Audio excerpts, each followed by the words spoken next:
There we go. How's it going, guys? And welcome to my first joint watch-along on the Frank Thinks YouTube channel. Two games tonight, two massive games in the Premier League. Bournemouth versus Manchester City and Chelsea versus Tottenham. Obviously, Bournemouth 1 point away from securing European football for the first time in the club's history. Man City know what they need to do.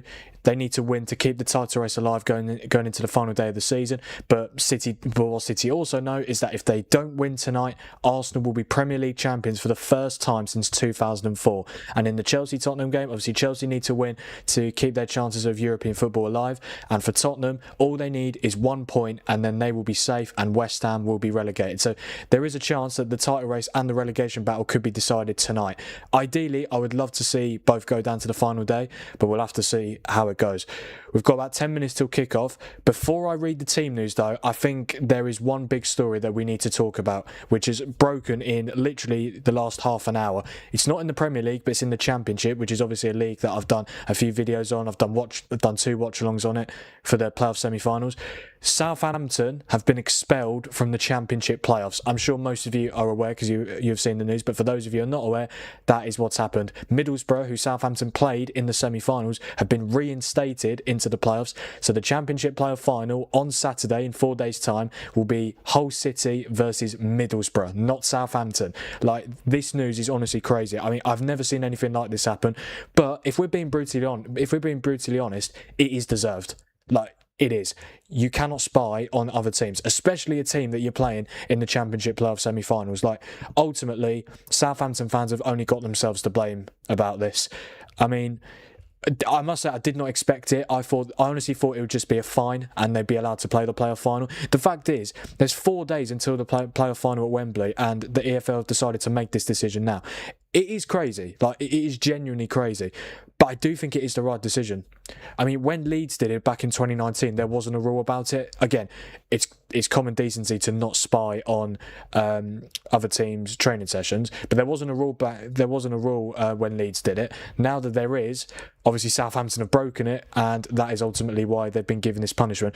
They've not only just been given the punishment of being kicked out of the playoffs, they will also receive a 4 point deduction for the start of the 26-27 Championship season. So, and there is a chance still that Tonda Eckert, their manager, could be banned for a certain amount of time. Like, it's a mess. It is an absolute mess.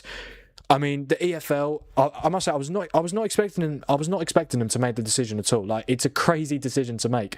Like, literally 4 days before the playoff final. Apparently, Southampton have appealed straight away, which is always going to happen. But ultimately, they have admitted to doing this. They've also admitted to spying on teams like Oxford United and Ipswich Town, who they've played recently. So, yeah, it's just a mess. It is an absolute mess. And ultimately, I do think Southampton have got what they've deserved, which is being kicked out. I mean, again, being kicked out and getting a point deduction, maybe it could have just been one of the punishments. But ultimately, if you do something like that, you're going to get punished, especially as there is rules about it now.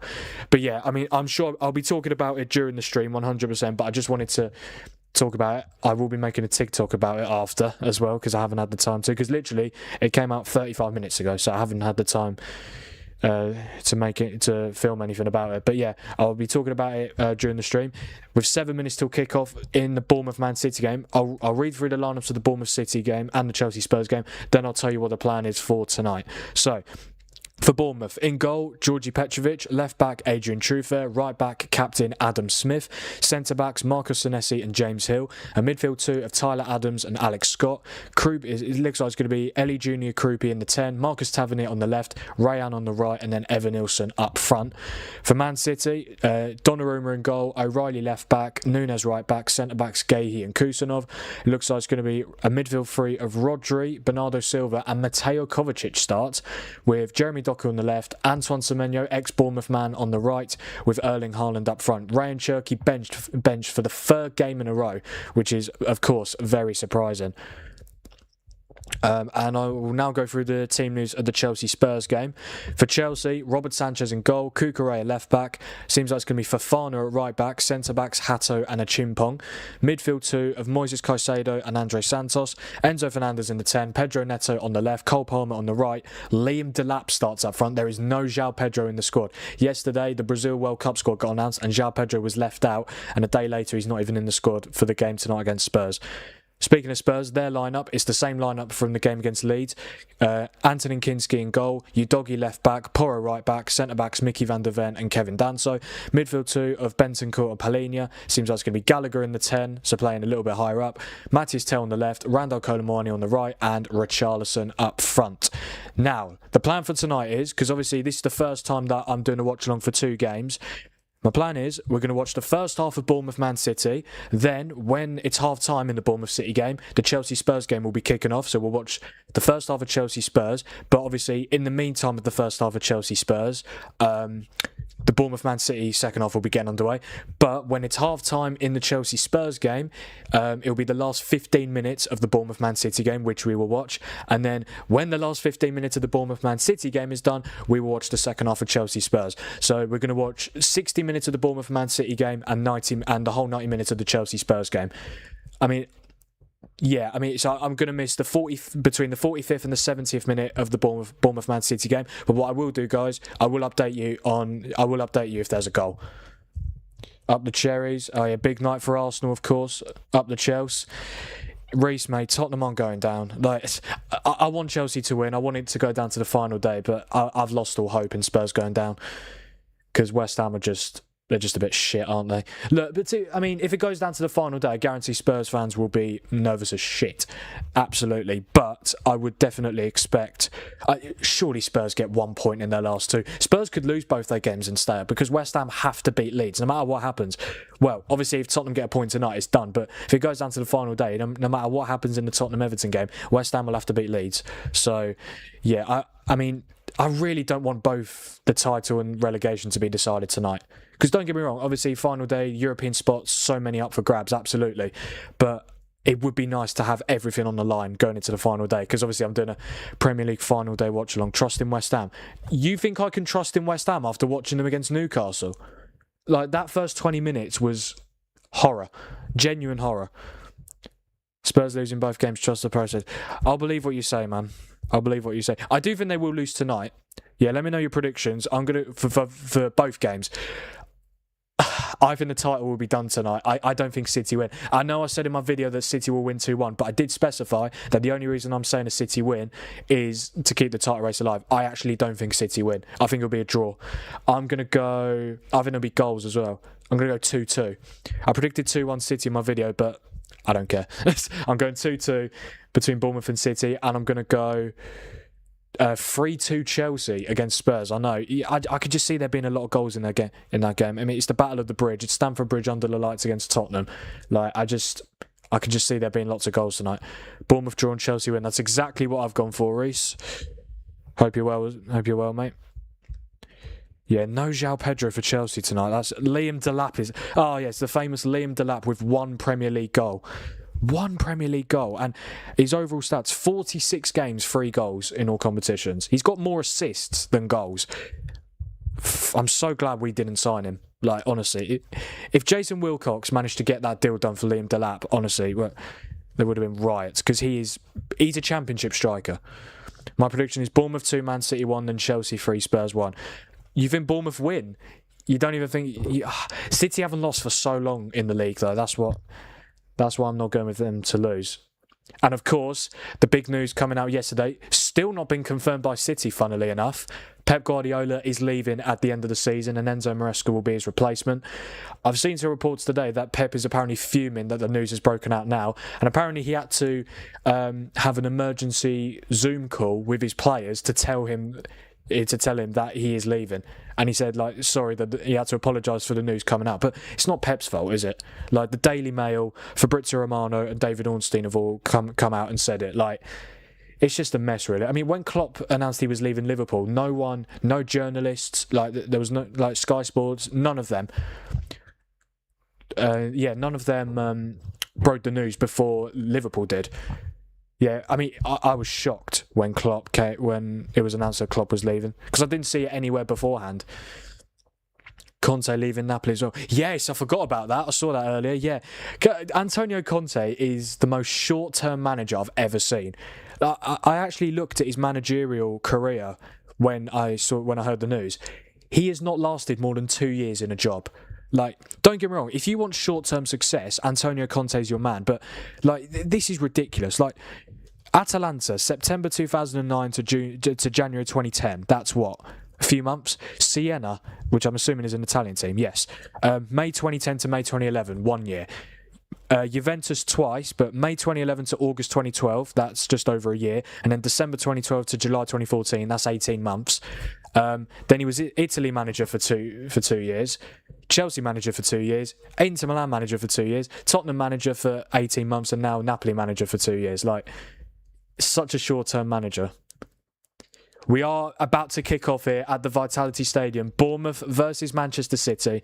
City will get us underway. Their penultimate Premier League game under Pep Guardiola. And we are underway here at the Vitality Stadium. Pep Guardiola's penultimate game in charge of Man City. And also, well, same for Andoni Iraola. This is his penultimate game in charge of Bournemouth and also his final game at the Vitality Stadium. Like, there is so much on the line tonight in both games. And I am so excited for both.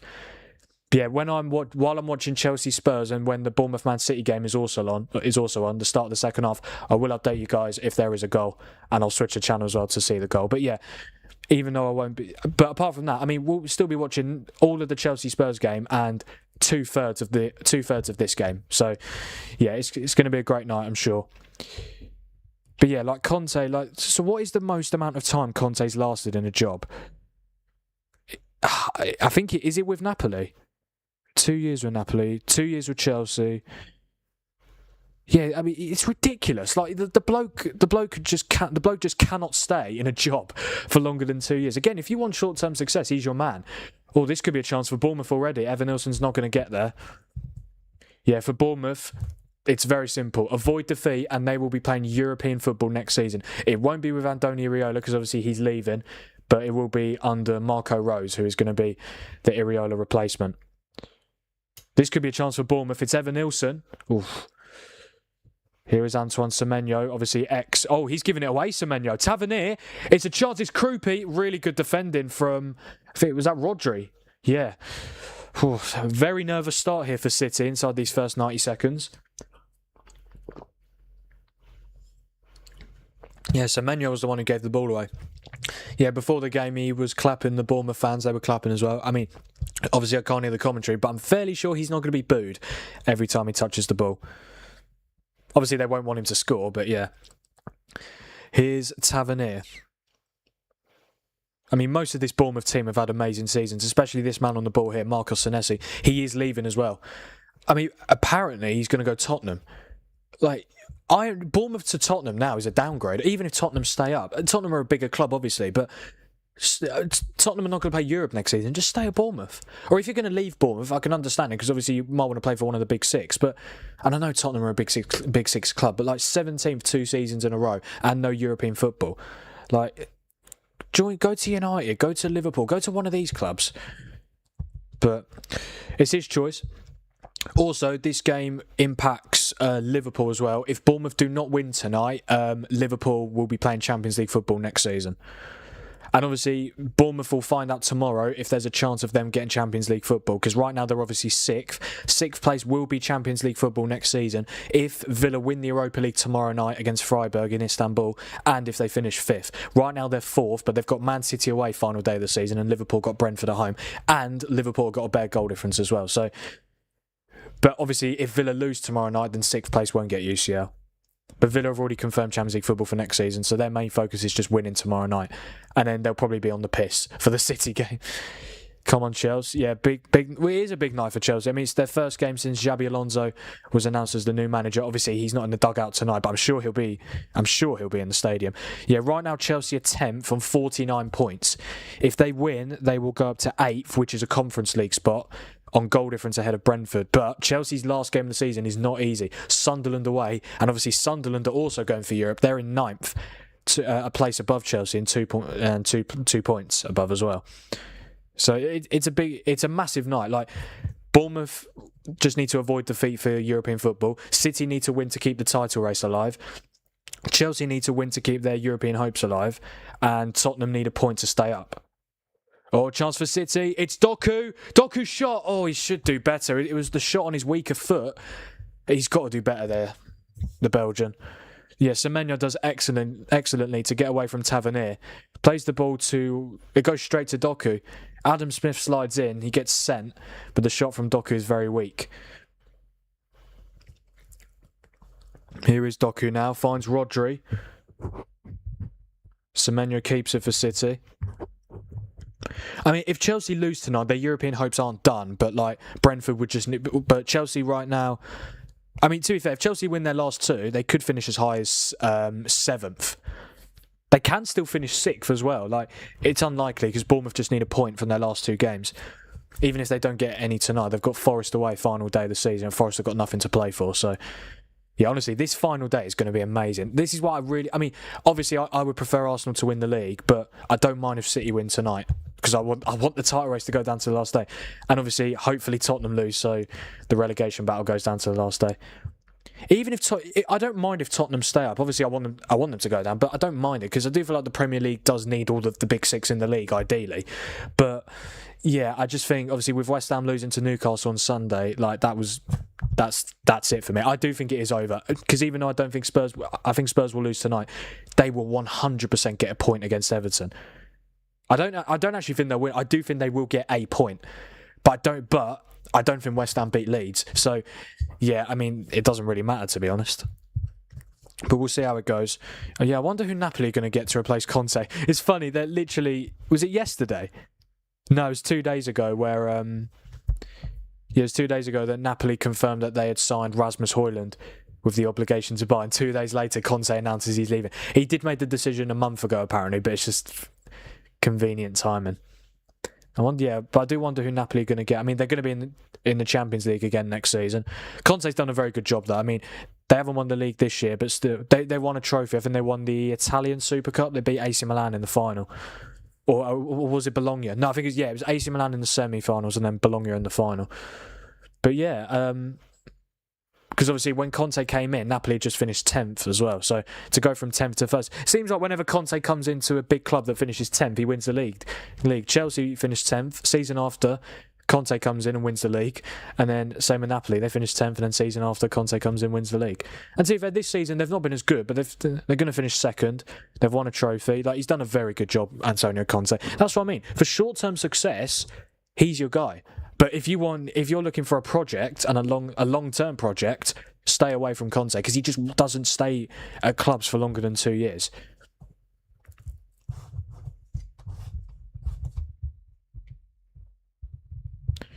Yeah, I wonder what's going to happen because obviously with like the Southampton news is crazy, like it genuinely is. I wonder what's going to happen with their manager Tonda Eckert because apparently I don't know if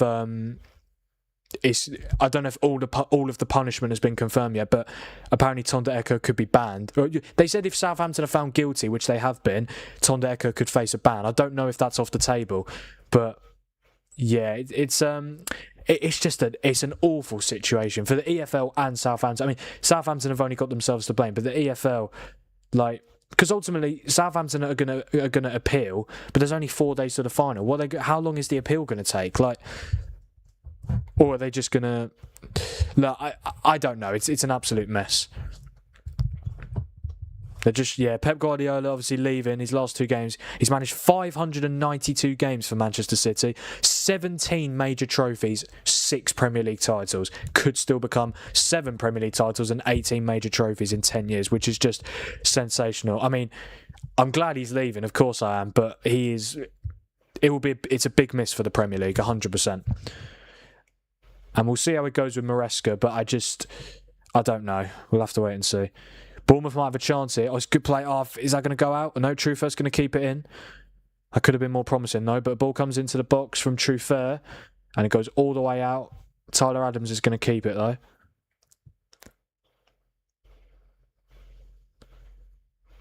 Yeah, I think Bournemouth they're just brilliant, aren't they?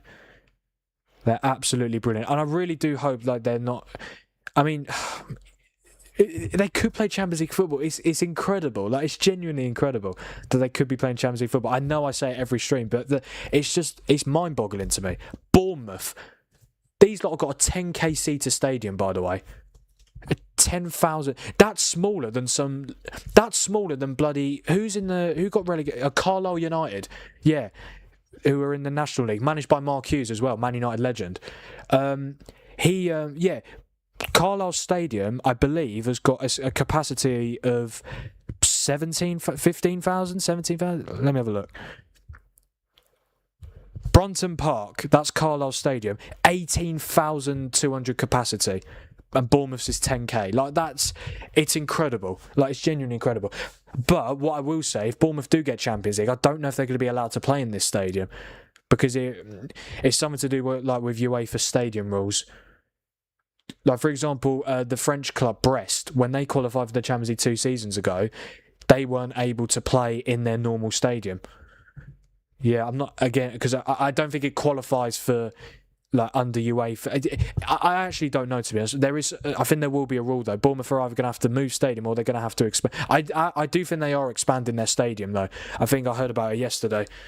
I don't know how long that's going to take though. But yeah, Bournemouth have got a much bigger fan base than 10,000. Let's be honest. It should be at least twice that, I think. King Power Stadium in League One. Yeah, that's just. I mean, it's going to be half full. Same with the London Stadium in the Championship, or the Tottenham Hotspur Stadium still. It's mental that Leicester in League One. In football at the moment is just crazy. Leicester in League One, Bournemouth could be in the Champions League. It's mental. It's genuinely mental. Bromley and Leicester in the same league next season. Salford City could be in the same league as Leicester this next season. It's just. But then at the same time, I think football is starting to heal with obviously Jose Mourinho going back to Real Madrid, going back to the good old days. It's football's crazy at the moment. It genuinely is.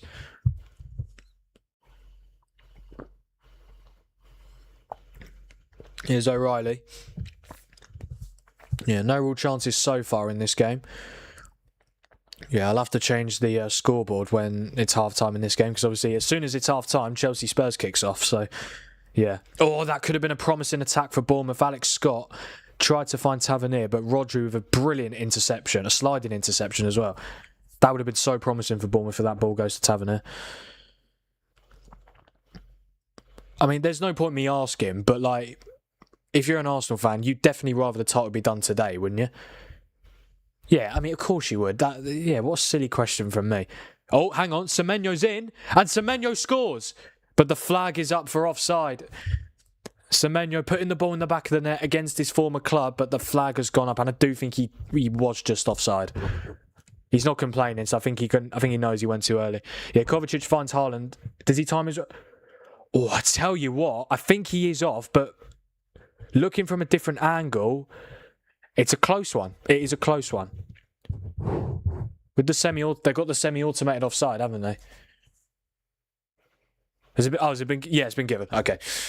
I'm assuming I think every offside decision goes to semi-automated, no matter how.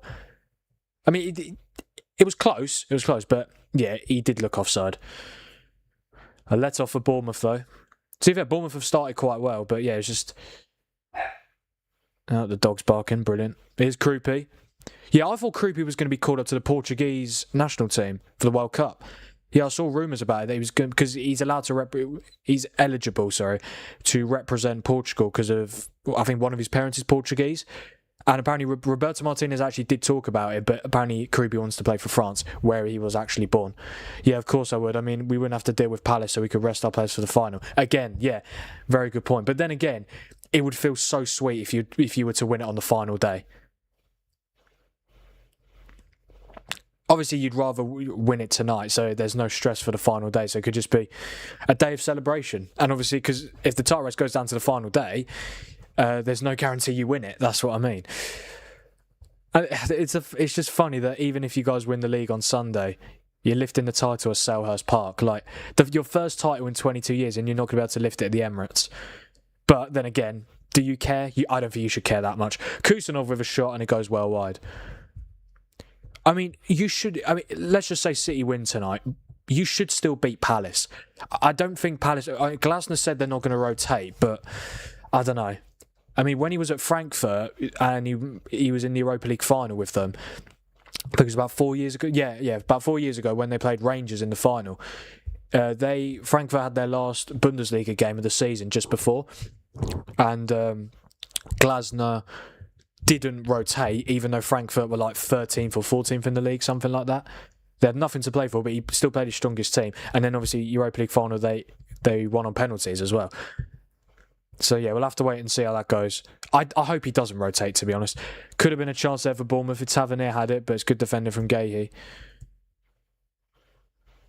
Yeah, I mean, for Arsenal, like these starting from tonight until the 30th of May in 11 days' time, which is the day of the Champions League final, these could either be the best 11 days of your life or the worst 11 days of your life. Chance for Bournemouth! Oh my God! Oh my God! Evan Nilsson has missed an open net. He's missed an open net.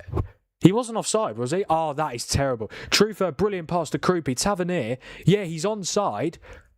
Oh my God! That's terrible. That's so bad.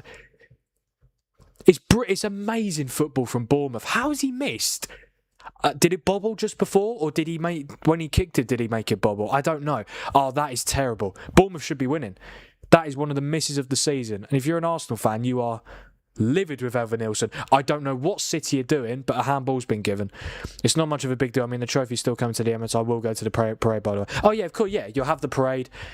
And to be fair, who knows? You might arrange to. You might just go to the Emirates anyway to lift it, because why not?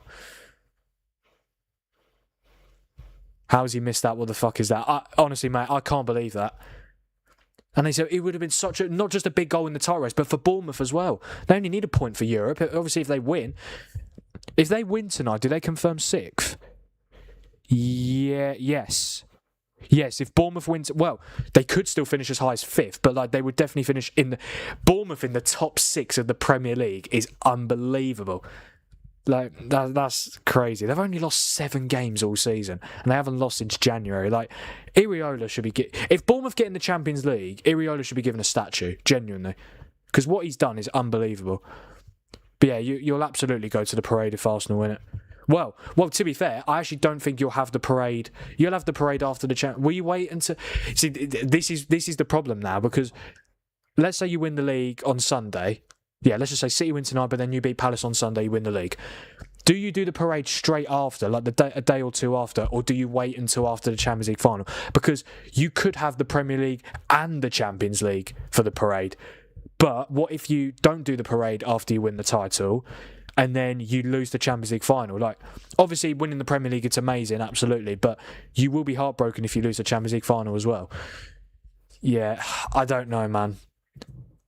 I don't know. But either way, you'll still be celebrating something. But, well, you should be celebrating something. There is a chance that you could still go trophyless. Like, I'm not even doing it to wind you up. You could. Because I do think you will lose the Champions League final. And ultimately, Palace away is not easy. I do think you'll win, but Palace away is not easy. It's definitely going to be after the final, should be as well. Yeah, I mean, I'd imagine it'd be. Because even if you lose, right, I mean, you're not going to be favourites. Let's be. PSG will be favourites for the final. But even if you lose it, like, you'll still have a Premier League to celebrate. And still, a Premier League title and a Champions League final in one season is very impressive. I mean, I think the last time a team did a Premier League and Champions League double was, well, no, I'm not including the treble as well. No, literally just a Premier League and a Champions League double, but you don't win either of the cups. For United 07-08, yeah, we did it because we won the Premier League, didn't we? Yeah, we won the Premier League that season because we won it 06, 07, 08, 09. Yeah, we won it 3 years in a row, and 07, 08 was the middle season. And we won the Champions League that year, beating Chelsea in the final on penalties in Moscow. I wasn't even a year old when that happened. Such a shame. Why couldn't I have been born a little bit earlier? Well, a few years earlier, just to see a little bit of Man United success. I'm sure it will come in the years to come, though. It will. We're too big of a club to not have success, like for too much longer, I think. But yeah, honestly, I mean, obviously, I don't know how aware you'll be, Ollie, but when I started making videos, It was at the time where you were... Well, I started my channel just over 2 months ago, and it was just before the March international break, and obviously you lost the Carabao Cup final to City at Wembley. Then when you came back from the international break, lost to Southampton in the FA Cup quarterfinals.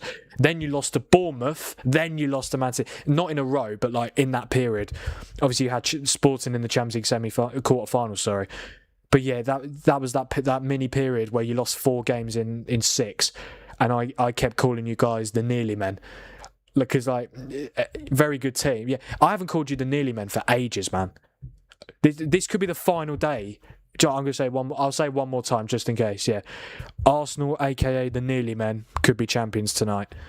But to be fair, I mean, if City win tonight, I get to keep the nickname for a few more days. Mate, if you don't win anything this season, after all this, after how close you got, you just need one win. You just need... Well, you might not need one win. You might... Bournemouth could do you guys a favour here. But we'll see. We'll see how it goes. Carrick's taking United to the treble next season. What about the quadruple? Why can't we win the quadruple? I mean, as long as we're deluded, there's hope, innit? No, seriously though, I do think we will win. I'm going to say it now. I do think we will win a trophy next season. Whether that's the Premier League, Champions League, it won't be. Whether it's any of the cups, I do think we will win a trophy next season. I think this is the first time in quite a while that I am genuinely so excited. You love that. Exactly, Reese. We've got... As long as there is delusion, there is hope. And that's how I stay so positive. Delusion. And dreaming is free. That's why we have to dream. But look, no, seriously, I do think we will win it. I do think we will win a trophy. Title race and FA Cup, I'd take that all day long. Well, and a good run in the Champions League. I've waited these last 2 years with no Champions League. Like, I know we were in the Europa League last season, but like, it's just not the same, is it? And no European football at all this season has been not painful, but like it's a little bit boring because we have to wait because we're playing one game. We've been playing one game a week all season. And it's just long, like having to wait a whole week. Like there might be times where we lose a game and we don't play for another week. Like it's just, it's just a long wait. Like it feels longer as well because obviously you're just waiting for the next game so you can hopefully get back to winning ways. But yeah, Champions League football next season, I cannot wait. Michael Carrick at the wheel. Hopefully we'll be getting some top class signings in. I do think we can challenge for the title. Pep's leaving, Slot's staying. The fact we're finishing 3rd this season, obviously Arsenal are going to be up there. I'm sure City will be up there as well, even with Maresca. Chelsea with Alonso, maybe. Excuse me. Yeah, but look, I honestly do think we can challenge. Not saying we'll win it. I'm definitely not saying that. But we can challenge. When I say challenge, I mean, well, what counts as challenging? Like being in the race until the end, or being in the race for a brief period? I think it'll be the best title race we've seen, like in terms of teams. I think it'll be Arsenal, Man United, Man City, and Chelsea as well. That would be, yeah. Next season's going to be amazing, like genuinely. So it's going to feel weird, obviously, with no Pep, but I'm really looking forward to it. In the last few years, of course, yeah. I mean, when was the last time we had like a 3-team title race? It's been so long, like because normally it's either just one team running away with it, or it's typically 2 teams. Like I want a 4-team title race. Why not? But yeah, I do actually agree. I'm not going to say I think we'll only be in a title race if we make the right signings. If we don't make the right signings, we won't be there. Because obviously we've got Champions League as well. I said it in my watch along for the FA Cup final. If Chelsea don't get any European football and they make the right signings, which I named a starting goalkeeper, a starting left winger, and a starting centre back, and with no European football to worry about, they will challenge for the league. 100%, 100%, they will challenge for the league with Alonso if they don't have any European football and they sign the positions I just mentioned. Goalkeeper, which they've needed for years. A new centre-back, which is what Maresca wanted, and a left winger, because Garnacho is nowhere near good enough to be part of a title challenging team. And obviously you've got Neto as well, and you've got Gittins, but he's barely played. He's been injured, and I don't think he's good enough either. You've got to get a left winger in. I like Esteval as well, and obviously he's for the right wing. Hall for left back. Yeah, I saw the rumours earlier about Lewis Hall, open to leaving Newcastle. I really do hope we get him. Don't get me wrong, Luke Shaw for me. I love Luke Shaw, genuinely. I think he's absolutely brilliant. And obviously he's had such a difficult time with injury, so I'm so glad that he's managed to stay fit all season. And obviously scored against Forest on Sunday. Brilliant finish as well. Yeah, he deserved that. He absolutely deserved that. He's been so consistent. The only Man United player to have started every Premier League game this season. And I'm sure he'll start on Sunday as well. So that's fantastic for him. But in terms of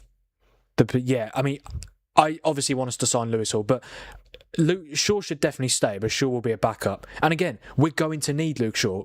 Like, the amount of people I've seeing after these rumours of Lewis Hall coming out, saying, get rid of Shaw. Why? Do we know what squad depth is, lads? We're letting Malacia go. I mean, Malacia don't play anyway, but we're going to need to keep Shaw. And the club see Dorgu as a left winger, which is bonkers to me, but we're going to need to keep Luke Shaw. And I think we should, man. He's a good player. Again, I do worry, like, if we weren't to sign a left-back and Shaw was the starting left-back, he will get injured next season. There's no way. I mean, think about it. 38 Premier League games, at least 8 Champions League games, but I'm sure it'll be more. If we get knocked out of the league phase next season, I don't know what I'll do. I've waited so long for... Well, I say so long. We've gone 2 whole years without Champions League football, which we've not done for ages. Like, I honestly... Yeah, because even since Fergie retired, we've never gone 2 whole years without the Champions League. I don't think. Yeah, because 13-14 we missed it. 13-14 Champions League, 14-15 nothing, 15-16 UCL, then we got knocked out in the group stages, so we were in the Europa League. 16-17 Europa League, 17-18 UCL, 18-19 UCL, 19-20 Europa League, 20-21 UCL and Europa League, 21-22 UCL, 22-23 Europa League, 23-24 UCL, 24-25 Europa League, 25-26 nothing, and obviously 26-27 UCL. So even since Fergie's retired, we've never gone 2 consecutive years without Champions League football, and obviously this is the first time it's happened. But yeah, if we get knocked out of the league phase, I don't know what I'll do. But I'm not being funny. Tottenham finished 4th in the league phase under Thomas Frank. I'm not saying we'll get top 8, but we won't get knocked out in the league phase. No way. Hall, Shaw, Amas left-back coverage is decent. I love the sound of that. What I will say about Amas, I don't mind if he goes out on loan again, because obviously he was on loan at Sheffield Wednesday for the first half of the season, did amazing, and then got a move to Norwich, which I thought was a really good move, because obviously Norwich were in brilliant form. Came on for his first game against Coventry, then played 15 minutes, and then a few days after, he confirmed he was out for the rest of the season. So yeah, he only made 1 appearance for Norwich. I actually, if Amas goes out on loan again, I'd be more than happy for him to go back to Norwich. Be more than happy, because I think he would have done so well for them as well. But yeah, I mean, Hall, Shaw, Amas. I mean, yeah, I think that's fine. And to be fair, if I don't think it will happen, but like if Hall and Shaw are injured at the same time, Dorgu can play as a left back. I know the club see him as a left winger, but I don't. And ultimately, he can play as a left back as well. So, yeah, I mean, I don't necessarily think we need too many left backs, but yeah, I don't mind if Amas says, Rodri the header, oh my God, where's the ball? I can't see. Haaland, good save from Petrovic. Really good chance there for City. But yeah, I mean, it's going to be a very interesting transfer window for United. Yeah, Evan Nilsson headed it away. Haaland had a shot. I think it might have been blocked by Evan Nilsson, to be fair. I don't know if it was a save from Petrovic. Corner comes in, headed away by Adams, headed away by Krupi. Nunes goes across. Brilliant ball across to Bernardo Silva. He puts it in, and it's headed away by James Hill, he's been unbelievable, James Hill, hasn't he? I wonder if he was in the 55-man England provisional squad. I think he should have been. We haven't heard about that squad. We heard that it came out, but I haven't even seen the whole list. I've only heard of a few players in. Luke Shaw is in. Danny Welbeck's in. Jared Brantwaite's in as well, even though he's injured. Levi Colwell's in as well. So yeah, and of course the squad comes out on Friday. I will definitely be doing a video on that. I'll probably also compare what my squad was, because I made a video on it. I think it was the end of March during the international break for my World Cup squad. We'll see how it compared to Tuchel's actual selection. Oh. But yeah, World Cup's going to be great. I mean, there's not been a lot of hype. I thought there was going to be more hype for the World Cup, but Yeah, I feel like as soon as it starts, then World Cup fever will be occurring 100%. Yeah, I was visualizing in my mind, like, could I do a watch along for every World Cup game? And I was thinking, like, no, that's not possible. Because ultimately, like the thumbnails I've got, obviously not there, yeah, here, on the TV, and obviously thumbnails from when I start the stream. It is a pain in the arse to get them right. Like this one was the hardest because this is the first time I'm doing joint watch-alongs, so obviously I wanted to get both games in. Yeah, AI is obviously brilliant, but like sometimes it is long. But yeah, like there's no way. I mean, I'm not paying 20 quid for ChatGPT Plus. Absolutely not. But if I was doing a World Cup watch-along for every game, they'd probably need it. But nah, my plan is for the World Cup to do a watch-along every day. Every day that there's a World Cup game on, I will do a watch-along for it. And if that means I have to do watch-alongs for games that are like 4 a.m, absolutely. I'm more than ready for it. Gonna need a lot of caffeine. But yeah, I mean, there will be days where I do, like, because obviously if there's good games on, like for example, like for the last 16, if there's 2 last 16 games on, I'll do a watch-along for both of them, 100%. But for the group games, yeah, I mean, I'll just do as many watch-alongs as I can. I'm definitely planning to do a watch-along for all the England games. Probably all the Scotland games as well. I mean, don't get me wrong. I mean, I'm interested to know, like, because obviously people in my chat tonight, because obviously I know you guys, you're all English. Do you want to see Scotland fail? Because I always like it when Scotland get knocked out of tournaments. But there are some English people who want to see them do well because obviously they're part of the UK. But yeah, I don't know. Like, do you guys mind if, like, for example, this World Cup, like, would you be happy if Scotland get knocked out of the group again? Because I would. That obviously, like, social media fans as well. Like Scotland take the piss out of us. We take the piss out of them. So I think it's completely normal. But obviously, us and Scotland are the only UK representatives at the World Cup because there's no Wales, there's no Northern Ireland. There is. I know Republic of Ireland aren't part of the UK, but yeah, they're not in it either. So 0 goals scored, 0 points for Scotland. I'll be happy. Maybe 1 goal for McTominay. Your McTominay obsession is annoying me. To be fair, I don't mind it now because obviously he's not at United anymore. But even when McTominay was at United, your obsession with him, Reece, like, seriously, come on, man. Your name on TikTok is still bloody McTominay fan. Like, he was awful for us. For Napoli, he's done brilliantly, but it was a bloody my eyes were hurting watching McTominay at United. It was painful, seriously. It was so bad. No, not really. I've never given a damn about Scotland, to be fair. Yeah, that's fair enough. It's just funny that their main sport is supposed to be football, and they've never qualified for a knockout stage of a major tournament. Never.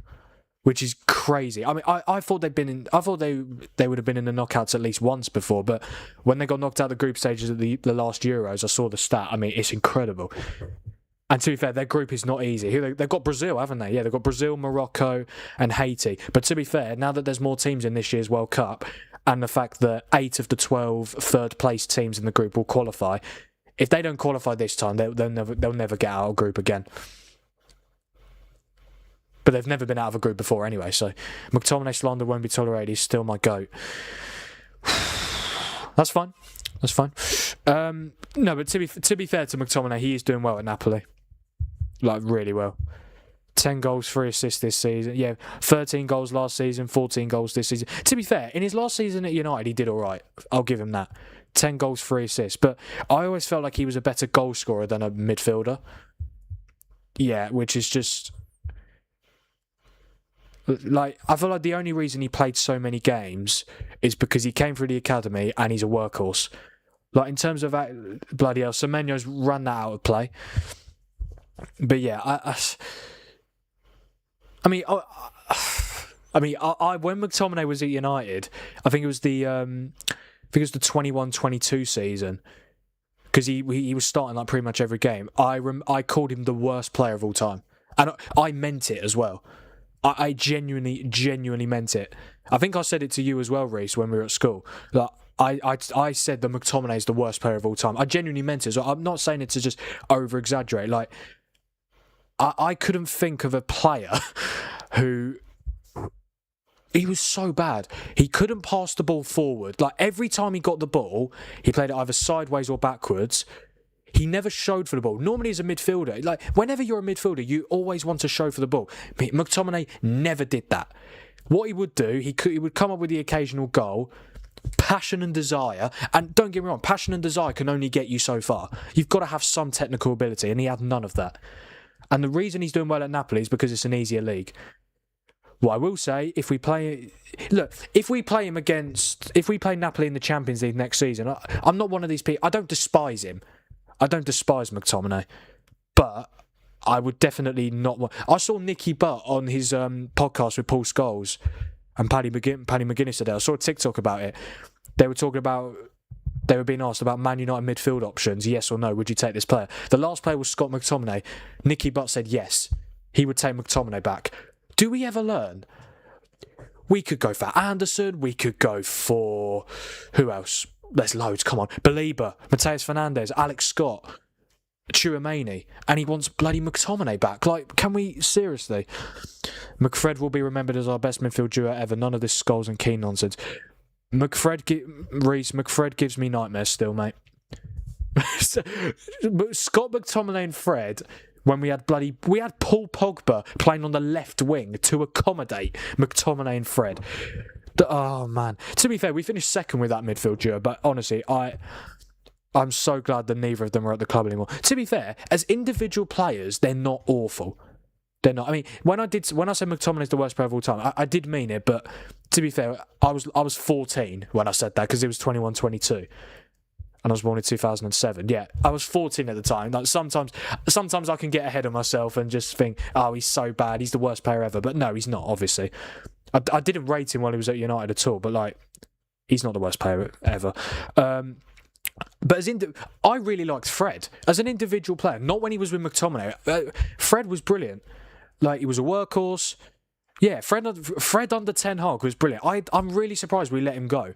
I thought we were going to let him go when Ten Hag came in. But ultimately, he had a very good season in Ten Hag's first season, and then we let him go. Where did he go again? Fenerbahce. Ridiculous, honestly. Yeah, because Fred did really well, but there were times where he was so bad. The start of the 21-22 season, that game against Wolves away, oh my God. That was so bad. He got 6 goals, 6 assists. He's doing well for Fenerbahce in terms of goals and assists as well.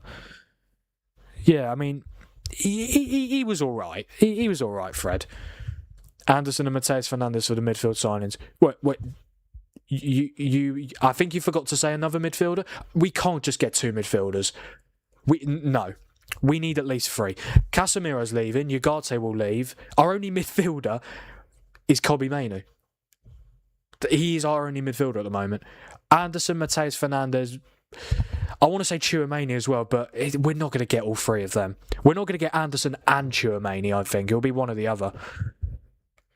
Well, ideally, I would love Anderson, Tchouaméni and Bruno Guimaraes, but it's not FIFA, is it? If I had to be realistic, Anderson, Fernandes and Belieber. I think that'd be good. You've got Premier League experience in there. I'd absolutely take Tchouaméni, but I feel like I don't think he'll leave. I think he might stay at Madrid. Which is funny because obviously I did a video on my starting 11 for United next season and I had Tchouaméni in. But I think it's going to be so difficult to get him. I don't think he wants to leave as well. I mean, why would he want to leave Real Madrid? What? Yeah, everyone wants to play for Real Madrid or Barcelona. And when you actually get there, you never want to leave. If we could get him, that'd be amazing. But I don't think we will.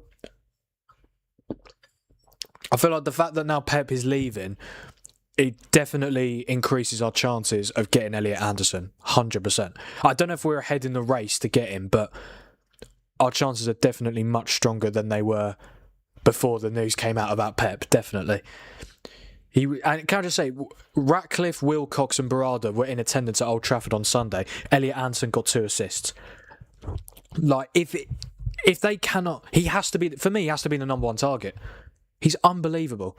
And don't get me wrong, is he worth 120 million? Probably not. I think it is overpriced, but I don't think you can blame Forest for wanting that much. He's their best player. They're going to want to get a lot of money, and especially in today's market where you'll just demand crazy money for signings. Kroupy! Oh, what a goal! Kroupy! Bournemouth lead! Oh my God! What a strike that is!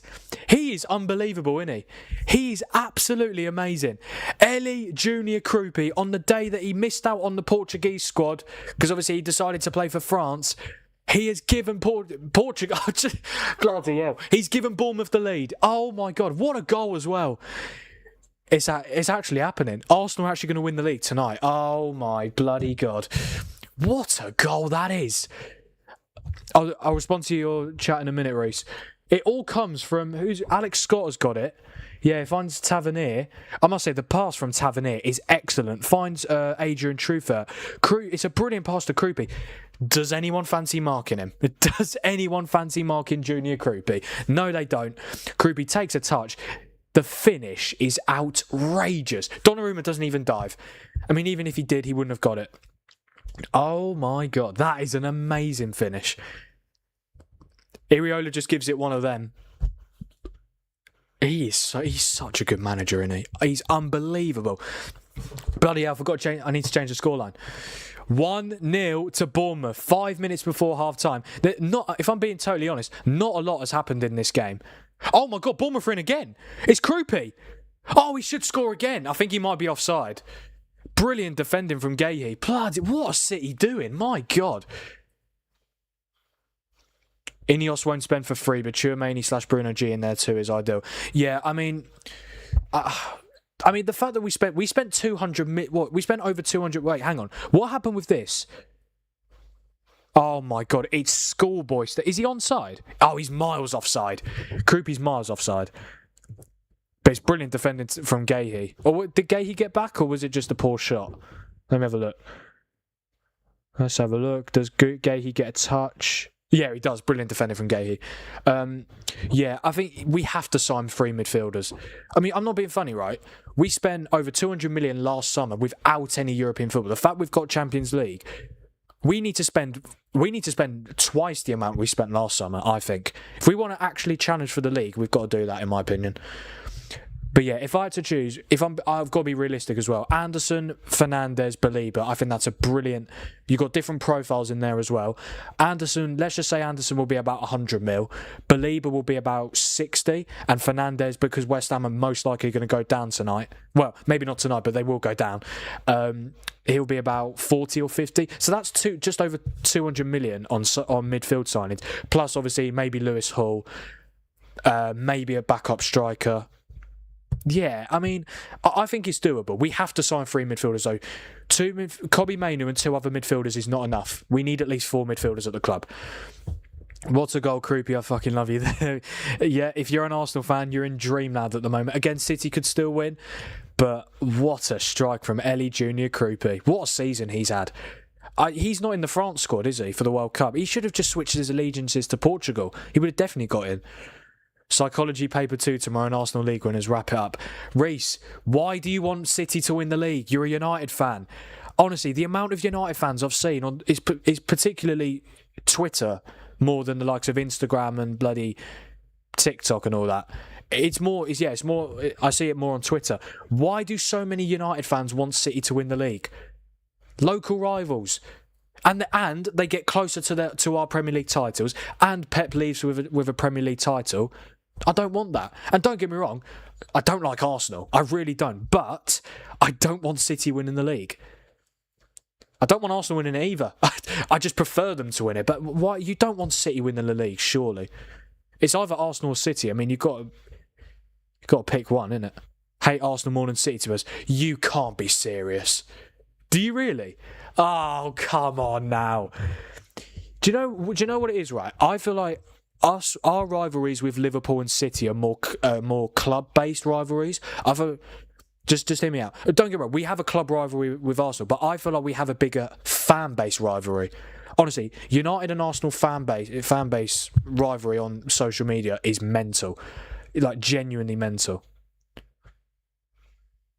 Oh, they're showing the fan on... They're showing the Man City fan who had the Arsenal bottle in the away end at Stamford Bridge. I don't know why they keep bloody showing him. Reece, I can't believe you hate Arsenal more. What? Why? Why do you hate Arsenal more? Is it their fans? You can't. I don't like that. I disagree. Again, it is what it is, I suppose. Is it just the fact you don't really care about City, which I guess is understandable, purely because City without the money are just City without oil money. Well, yeah, if City never got taken over by Sheikh Mansour and the Abu Dhabi consortium, they'd be like a Fulham, a mid-table Premier League side, 100%. I mean, weren't they like they were like 14th or 15th in like the early 2000s before? Yeah, 100%. Yeah, I know more Arsenal fans. Okay, that's understandable. To be fair, I don't think I know a lot of Arsenal fans, do I? Do I know a lot of Arsenal fans? I know, like, well, my mum's an Arsenal fan. Yeah. Yeah, she's going to be buzzing, I'm sure. Yeah. What was I saying? Do I know any City fans? I'm not friends with any City fans, but yeah, I don't know. It's a difficult one. Don't get me wrong. Arsenal winning the league, it's not ideal, obviously. But what I can do, I can stomach an Arsenal title, a Premier League title. What I cannot stomach is an Arsenal Champions League. No, that will make me physically sick. I honestly, when Champions League final, I might have to wear my PSG shirt. Genuinely, I can't have Arsenal winning the Champions League. More than happy for you guys to win the league, because ultimately it's about time. You've been challenging for the last 4 years. I can't have an Arsenal Champions League title. Even if you guys don't end up winning the Prem, but it's pretty much done now. City have to win. Oh, the title race isn't going to go down to the final day. That's boring. That's bloody boring, isn't it?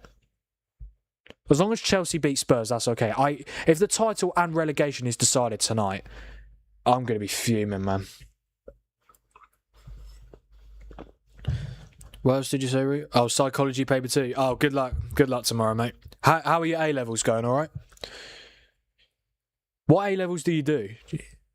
It's obviously psychology. What else do you do? You do psychology. Interesting. All about the mind. Here's Nunes. Yeah, we are into half-time stoppage time at the Vitality Stadium. Bournemouth 1, Manchester City 0. Arsenal ever so close to the Premier League title. Don't forget, guys, to like the stream, subscribe to the channel, and also don't forget to turn on notifications so that you never miss a future upload or a future stream. Yeah, I believe, has the Chelsea-Spurs game kicked off? Chelsea-Spurs has kicked off. Literally, we're about 20 seconds away from it being half-time in this game, and I'll quickly change the scoreboard as well, and we will watch the first half of Chelsea-Spurs. When that's done, we'll watch the last 15 minutes of Bournemouth City, and then when Bournemouth City's done, we'll watch the second half of Chelsea-Spurs. So we're watching all of Chelsea-Spurs. We're just going to miss the first half an hour of the second half of Bournemouth City. But if there is a goal, I will definitely update you guys on it, unless you're obviously watching the game as well.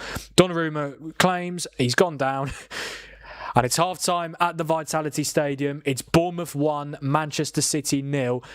Ellie Junior Krupi with the only goal of the game so far, with an unbelievable goal. Genuinely an unbelievable goal. Into the top corner, no chance for Donnarumma. I just need to change the scoreboard now because Chelsea-Spurs is... Well, it's already kicked off. Where's the Chelsea badge? Where's the Chelsea badge? There it is. Nope, Chelsea are not beating Man City 1-0. Ignore that. I should have switched the badges first before I did. Tottenham badge. Get rid of the goal. Update. There we go. Magic. Right, let's come off Bournemouth City. Wow, Donnarumma claimed the cross. No, he still dropped it. he claimed it. He still dropped it. Right, come on. Chelsea-Spurs. It is underway. Yes, 2-0. Right, I need to put the scoreboard onto 3 minutes. But yeah, Chelsea-Spurs has kicked off live from Stamford Bridge. It's the battle of the bridge. Chelsea versus Tottenham. Chelsea need to win to keep their European hopes alive. Tottenham, they just need a point, and then they are safe. There we go. Is that right? Perfect. 3 minutes? Yeah, we're bang on 3 minutes, 5 seconds in. Perfect. Right. Chelsea Spurs. First half is underway. Spurs are in their all-yellow kit tonight. Yeah, I went through the... Should we just go through the lineups again? For those of you who weren't here at the start. Yeah, I'll go through them quickly. For Chelsea, Sanchez, Cucurella, Hato, Fofana, Achimpong, Caicedo, Santos, Enzo, Neto, Palmer, Delap.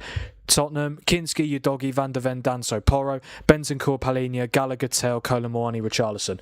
What has gone on here? What's happened there? I think Tottenham have got a corner. I don't know what Chelsea are doing at the back. Show me the replay, please. I didn't see. So Porro has it here. Enzo goes tumbling down. Porro gets away from him. Porro plays it through. Bloody hell! That could have gone anywhere. What? Richarlison's got his heads behind his hand. Well, his hands behind his head. Yeah, Hato concedes the corner. That could have, on another day, that could end up in the back of his own net. Sanchez has still got the Petr Cech helmet.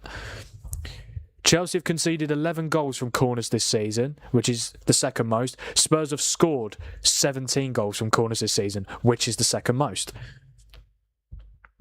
Psychology, sociology and economics. Nice, mate. All been fun so far. Thank you, Frank, mate. No worries, mate. Hope you're well. Here's Gallagher. For those of you watching this game, is Gallagher getting booed every time surely he's getting booed, right? I'm really surprised he went to Tottenham. He could have gone to Villa. And also, like, Chelsea and Tottenham are big rivals. I'm really surprised he went there. Felt like he was Chelsea through and through. Here is Achimpong. Brilliant defending from Mickey van der Ven. Arsenal UCL worse than hantavirus.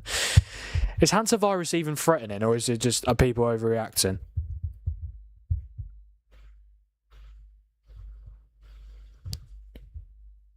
Apparently it's very hard to get hantavirus. Okay.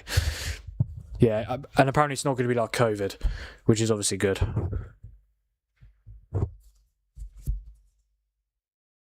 But yeah, I can't believe Bournemouth are winning. To be fair, Ollie, you did say that Bournemouth would win 2-1. To be fair, they've only had one shot on target, Bournemouth, but it's enough to give them the lead so far. The loudest boos, mate, is getting harassed today. I'm not surprised. I'm not surprised at all. If we're being honest, he's a snake, Gallagher. He's an absolute snake. To go from bloody... Well, I know it wasn't directly Chelsea to Tottenham, but to leave Chelsea... I don't think he wanted to leave anyway, but Maresca, he wasn't part of Maresca's plans. Went to Atletico for a season and a half and then joined Tottenham. Like, well, I'm not surprised he's getting booed, but the loudest boos apparently he's getting harassed. Oh, if he scores, imagine he celebrates. Oh, that'd be so bad. He wouldn't dare to celebrate, would he? Or has he got absolutely no shame? Danso header across, Kolomoani, and Chelsea have it back with Sanchez. Sorry, Petr Cech, I meant to say. It genuinely just, obviously nowhere near as good as Petr Cech, but it just reminds me of the bloody helmet that Cech used to wear. Here is Enzo. Yeah, I don't know. Is João Pedro injured? I don't know why. I mean, obviously he didn't get picked for the Brazil World Cup squad, which I can't believe he's not in, by the way. That's crazy to me. He's got almost 25 goals in all competitions this season for Chelsea, and he's missed out. I know, obviously, Igor Thiago got picked, which, to be fair, I'm quite a big fan. I quite like Igor Thiago. I know people have this narrative where, he only scores in 3 PM games, but ultimately, what's he got? 23 Premier League goals? You can't dispute that. Like, you can't. He scored twice against us, so yeah, it's not like he just scores against lesser teams. But no, he is a good player. But to be fair, when he played against us at Old Trafford, he was so bad. Like, really, really bad. But no, he's a good player. Is that a goal kick? What's happened? Oh no, free kick to Spurs. But yeah, the stats in the City game. Bournemouth, so it's obviously half time. Bournemouth have had 43% possession, 0.64 XG, 2 shots, 1 on target, which was the Krupi goal, 7 touches in. Yeah, George just realised both of Bournemouth's chances, but yeah, both of Bournemouth's shots they should be goals. Well, I know one of them was, but the Evan Nilsson miss, I completely forgot about that. Like, that was ridiculous. Can't believe I'm... Oh, hello, Kieran, mate. I can't believe I'm watching Kovacic in midfield in a must-win game. Guy's a fucking slug. Might as well put Pep in there, for fuck's sake. Oh dear, oh dear. I don't know why Kovacic is starting. The bloke has barely played all season, and you're starting him in a it is a title deciding game, because if City don't win, the title's done. I'll get on to Liam Delap in a minute, because he's just gone down. Why don't I talk about it now? Liam Delap genuinely would be a better wrestler than a footballer. Every time a ball is played to him, he never focuses on the ball. He always focuses on the man. It's genuine. It's WrestleMania with Delap every time. But yeah, Kovacic, he's a good player. Like, he's a good technical player. But yeah, he's so slow, and he's barely played all season. Kovacic and Rodri in the midfield, name a slower duo. I don't think you can. Why no Cherky? Yeah, why is Cherky not playing? That's three games in a row now that he's on the bench. I'm stunned. I'm genuinely stunned. Could always sign Ugarte for that midfield. He is leaving, and to be fair, you'll be able to get him for cheap. I mean, I think Ugarte would be a fantastic signing for City. A perfect Bernardo Silva replacement. There you go. 20 million quid. Thank you very much. I think it will be about 20 million for Ugarte. I don't know where he'll go, but yeah. Oh dear. He's been such a bad signing, hasn't he? We signed him for 60 million from PSG, and we funded PSG's... Well, we gave PSG 60 million for him, for them to spend it on João Neves. And look how that's turned out. Could be winning the Champions League for 2 years in a row with him as one of the main players. You tell me, Ricky, Pep isn't having him is stupid because he'll come on and look like a superstar. I've barely seen Cherky have a bad game. Like, genuinely. Every time he plays, I'm impressed by him. He won't get a goal. He won't get a goal or an assist every game, but what he will do, like, he's so technical. He rarely loses the ball. Like, he'll always create chances. Like, he is a joke of a player. I would have loved him at United. Like, genuinely, he would have been so good for us. He scored against us twice last season in the Europa League for Lyon.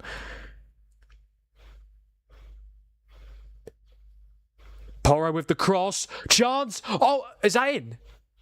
Oh my God, how have Spurs not scored? How have Spurs not scored? What a save from Petr Cech. Sorry, I'm going to do this joke all night, guys. I'm sorry, but I can't get over that helmet. What a save from Robert Sanchez. Oh, that's a ridiculous save, isn't it? Oh, hit the post. Sorry, guys. He hit the bloody post. Did he not get a touch on it? And it wasn't even Colin Moine. He was Tell with the header. Jesus Christ. I'm not with it. When there's two games going on, yeah, he didn't even save it. Or no, I think it hit the post first and then it hit him. But I think it was more the post. Yeah. I mean, Bournemouth have been the better team going forward. These passes, Tavernier and Alex Scott make a beautiful. They're smooth going forward. Yeah, I think... oh my God, what are Chelsea doing? Alex Scott has got to be in that squad, in that England... Actually, does he? I quite like him to be honest, but... I quite like Alex Scott to be in the England squad. He will not play. He won't start a game. But it'd be a great experience for him. But then again, like, if Alex Scott's going, James Garner should be going. Like, I don't know if he'll get him, but Alex Scott is a fantastic player. I really like him. Could be playing Champions League nights next season.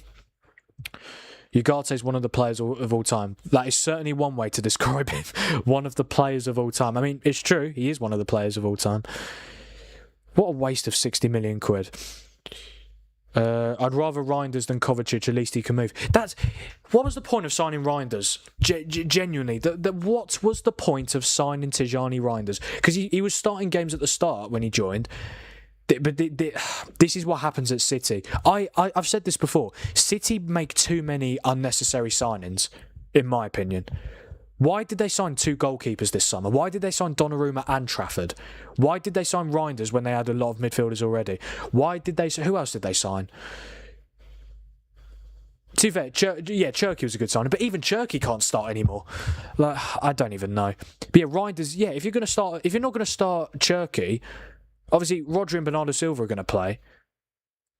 But why is it not Rodri, Bernardo Silva, Cherky? Surely that's City's best midfield by a country mile. Yeah, it's ridiculous. What a save. Petr Cech. Yeah, I am going to be making that Petr Cech joke every time Sanchez is on the ball. Because why not? It's insane to imagine Bournemouth will be playing Champions League football next season. Football's not real at the moment, is it? Bournemouth and Champions League in the same sentence is just, even if it doesn't happen, like the fact it's a possibility is just insane to me. Like I can't believe it. There could be 6 English teams in the UCL next season again. I just can't imagine Bournemouth going to the Bernabeu.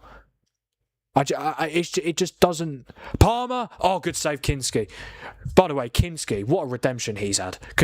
Genuinely, when he made those mistakes in Madrid against Atletico, I thought he was done. I thought he was finished at Spurs. I didn't think he'd play for them again. But obviously, Vicario got injured and he's been given a chance to redeem himself. And it's a really good save. Palmer needs a goal badly. There is a chance. I honestly do think Palmer. There is a chance he misses out in the England squad. I really do think that. He's not been good enough. We need to stop taking players based on their name. If they're not playing well enough, they shouldn't be going. Foden shouldn't be going. Who else shouldn't be going? I don't know. Palmer and Foden, for me, should not be going, in my opinion. Gibbs White, Rodgers and Jude should be our 10s. Hopefully we can fleece Chelsea and sell them Donnarumma. You really don't like Donnarumma, do you? To be fair, he couldn't have done anything for the goal. That was an outrageous strike. Even if he dived, he wouldn't have saved it. He moves so much like Grealish, Alex Scott. Pretty much the same haircut as well, but Grealish has got more of it. But yeah, he's brilliant, Alex Scott. I do get Grealish vibes from him. Obviously not the same position, but yeah, he's quality.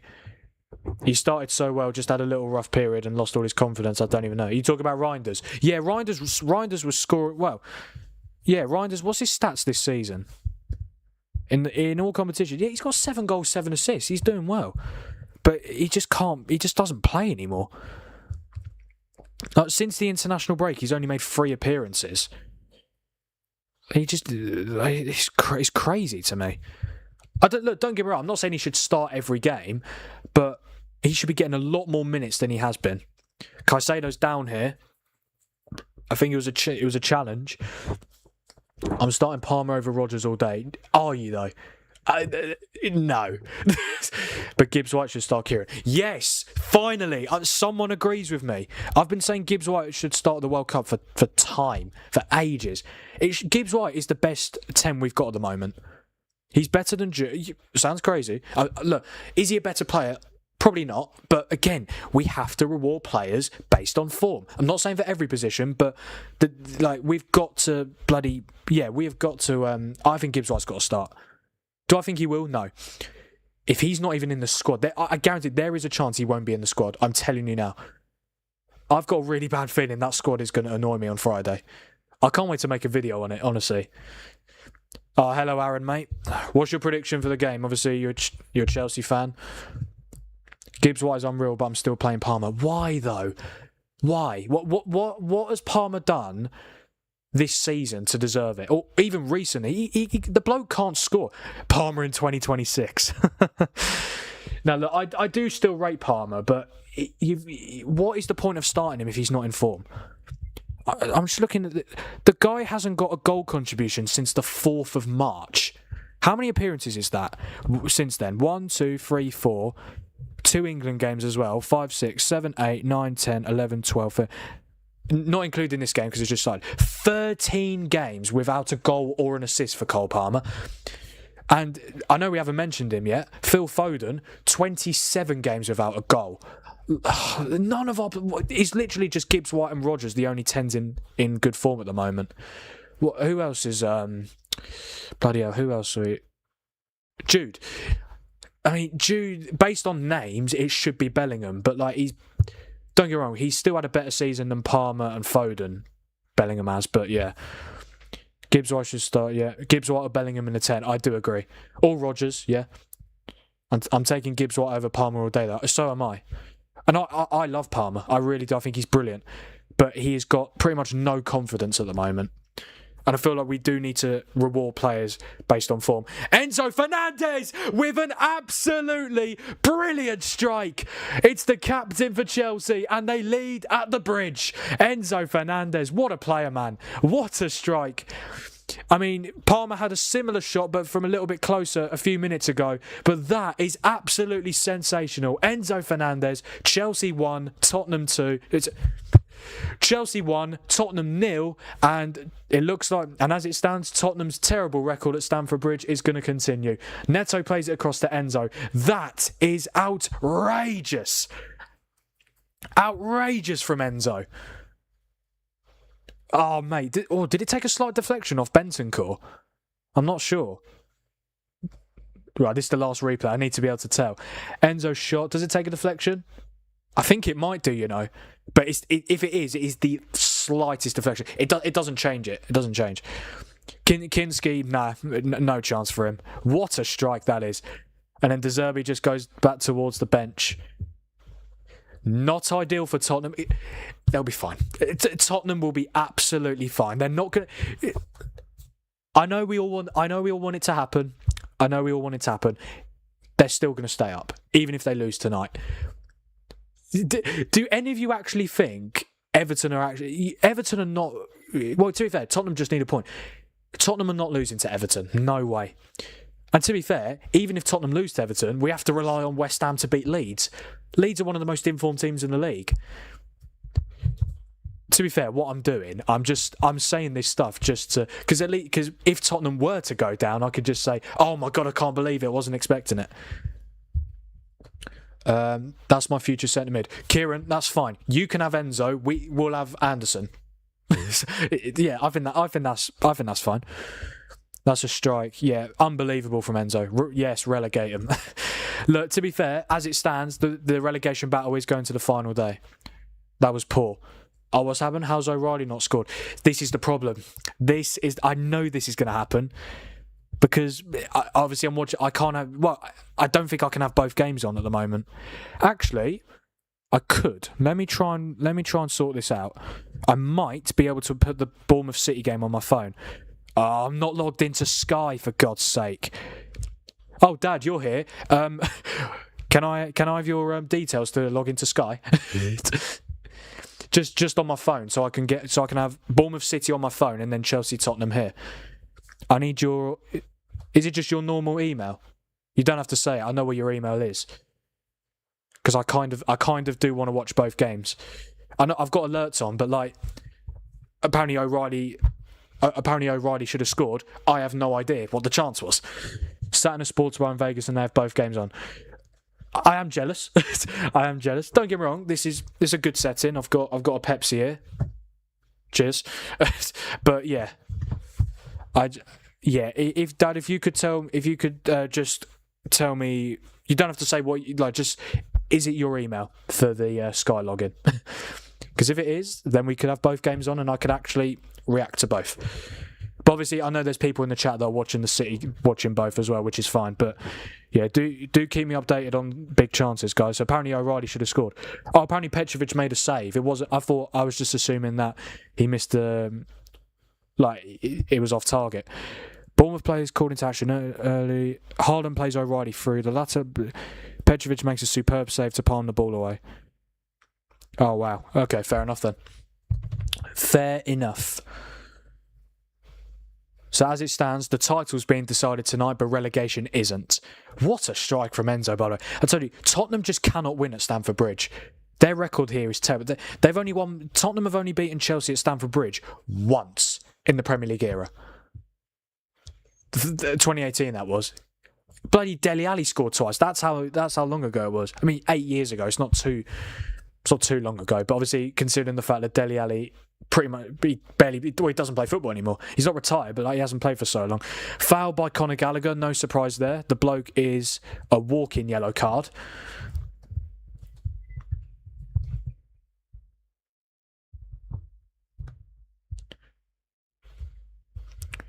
Right, we might be able to get both games on. Ladies and gentlemen. I don't know if there are any ladies here, but yeah, it's just common courtesy to say that. Oh, if we could get in, this would be limbs. This would be limbs.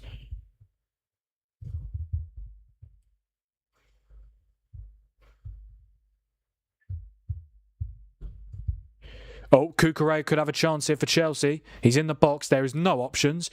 Oh, hang on. He's found Palmer. Palmer. Delap. Bloody hell. Delap couldn't score in a brothel.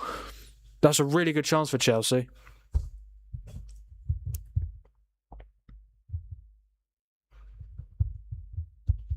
Yeah, really good ball forward from Moises Caicedo. Cucurella across. Palmer controls it, then does two kick-ups, and then plays it to Delap, but it's over the bar.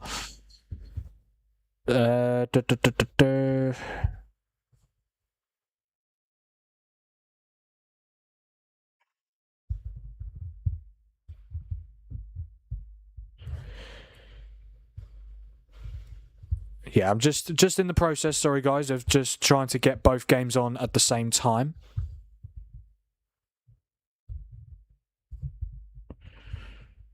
I'm sure I'll be able to do it. While I'm doing this, guys, for those of you, most of you should be aware by now, but obviously Southampton have been expelled from the Championship playoffs. Middlesbrough, who they beat in the semi-finals over 2 legs, 2-1. Middlesbrough have been reinstated, so the playoff final on Saturday is going to be Hull City against Middlesbrough. But I wanted to mention again, I just want to know your guys' thoughts. Like, do you agree with Southampton being kicked out, or is it harsh? Like, what do you guys think?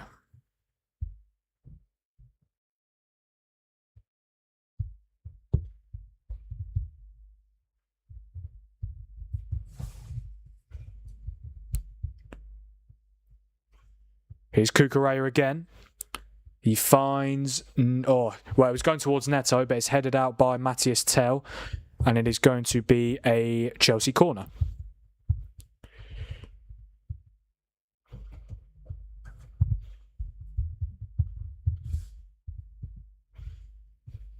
Donnarumma saved City. Really? Yeah, I haven't got...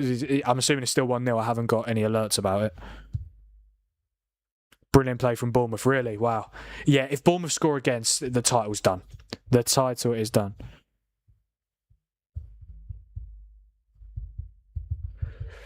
Corner for Chelsea. It's whipped in and it's headed away twice. It was going out anyway, though. Oh, okay. But yeah, just update me if any big chances happen. Surely City have got to get Cherky on at some point. It's funny, Rodri always gets very good ratings on FOTMob. He's on, Kieran, Rodri's on a 7.7 on FOTMob. He can't have been that bad. I mean, I watched it. He wasn't great, but why has he got such a high rating? The bloke. I mean, he has created 2 chances, and he's. I guess if you have a lot of touches, you're gonna get a good rating on FOTMob, and when you have a lot of successful passes, that's probably why he's got a good rating. But yeah, he was not great in that first half.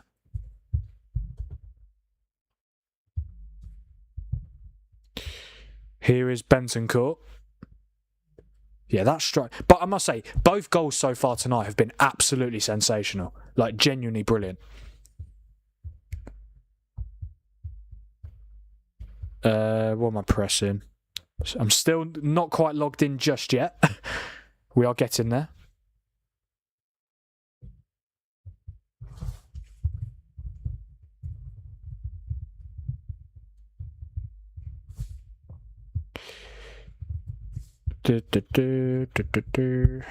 Here is Porro. Porro still has it, finds Kolomuani up against Cucurella. Kolomuani across, and Chelsea have it back. Porro's still down, and Chelsea have been given the free kick. I'm not too sure if there was much in it, but yeah. It's probably because he has lots of touches and passes. Probably, yeah. I mean, I think, how many touches is he? I think he's had the most touches, Rodri. Let me have a look. Rodri has had... Yeah, he's had 76 touches, that's why. And passing, 57 out of 63 accurate passes. That's 90%. That is definitely why. 100% that's why.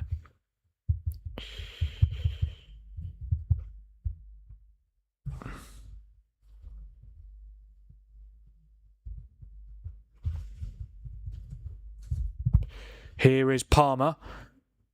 Is he going to find Cucurella, or is Porro going to get there? Oh, that's a foul. That is definitely a foul by Porro. That should probably be a yellow card. It is a yellow card for Porro for a foul on his Spanish teammate Cucurella.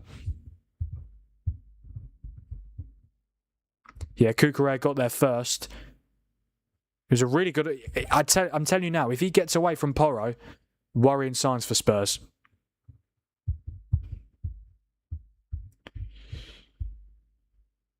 Wow. Okay, I've not managed to log in just yet to Sky, but apparently Cherky, Savinho and Foden are all coming on for City. Oh, okay, I see it now. Wow, Cherky for Bernardo Silva, Foden for Kovacic, Savinho for Semenyo. Wow, Semenyo on his first game back at the Vitality since leaving in January. Really? He wasn't amazing in the first half. Obviously, he had a goal ruled out for offside, but yeah. I think it's the Pepsi time. It is the Pepsi time. Thank you guys for being here tonight. Oh my God! Bloody hell. Enzo Fernandez free kick. He went for goal and he's hit the woodwork.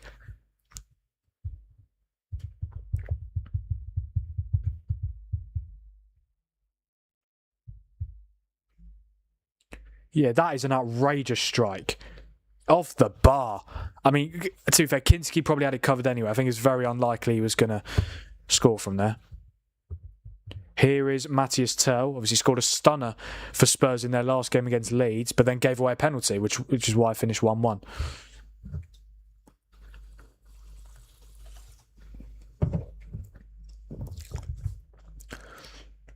Here's Van der Ven.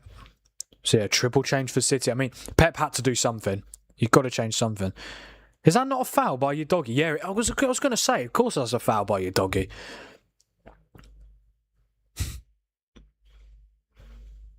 Yeah, for a foul on Achimpong. Let me have a look at this again. Yeah, your doggy has it. Achimpong slides in. Yeah, I think... is that a foul? Not really. No, I think he's... Yeah, I think that's harsh, to be honest.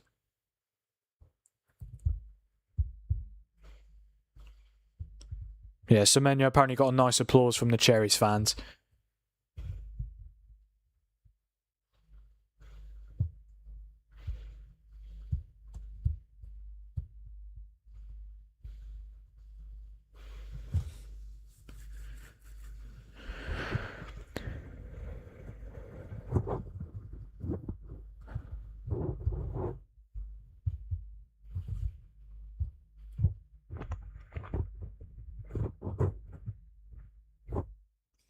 Here's Palhinha.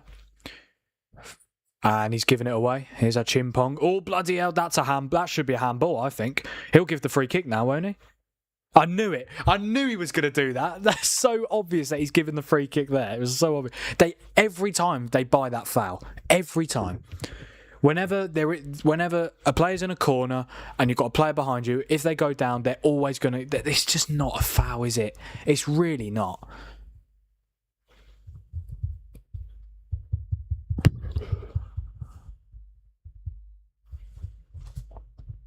I mean, so far, you've got to say Chelsea have definitely been better. They've had 4 shots, 2 on target, 5 touches in Tottenham's box.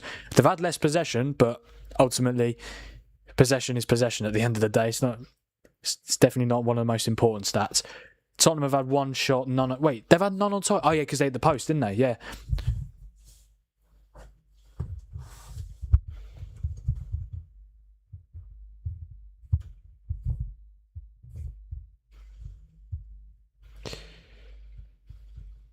Here's Delap, finds Cucurella, couldn't find Delap, and it finds its way to Kinski, deflection off Danso.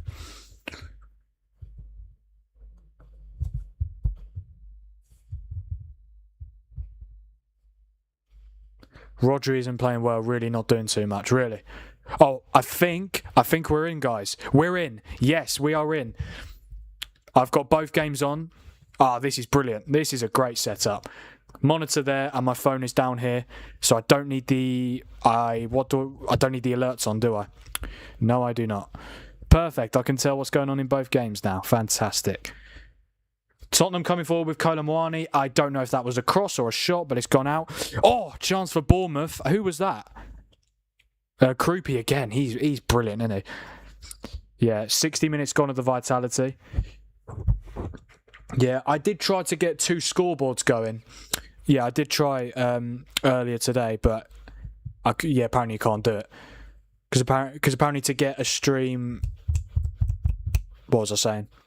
Yeah, because I wouldn't have been able to have 2 scoreboards, because to add a new scoreboard, I have to stop this one.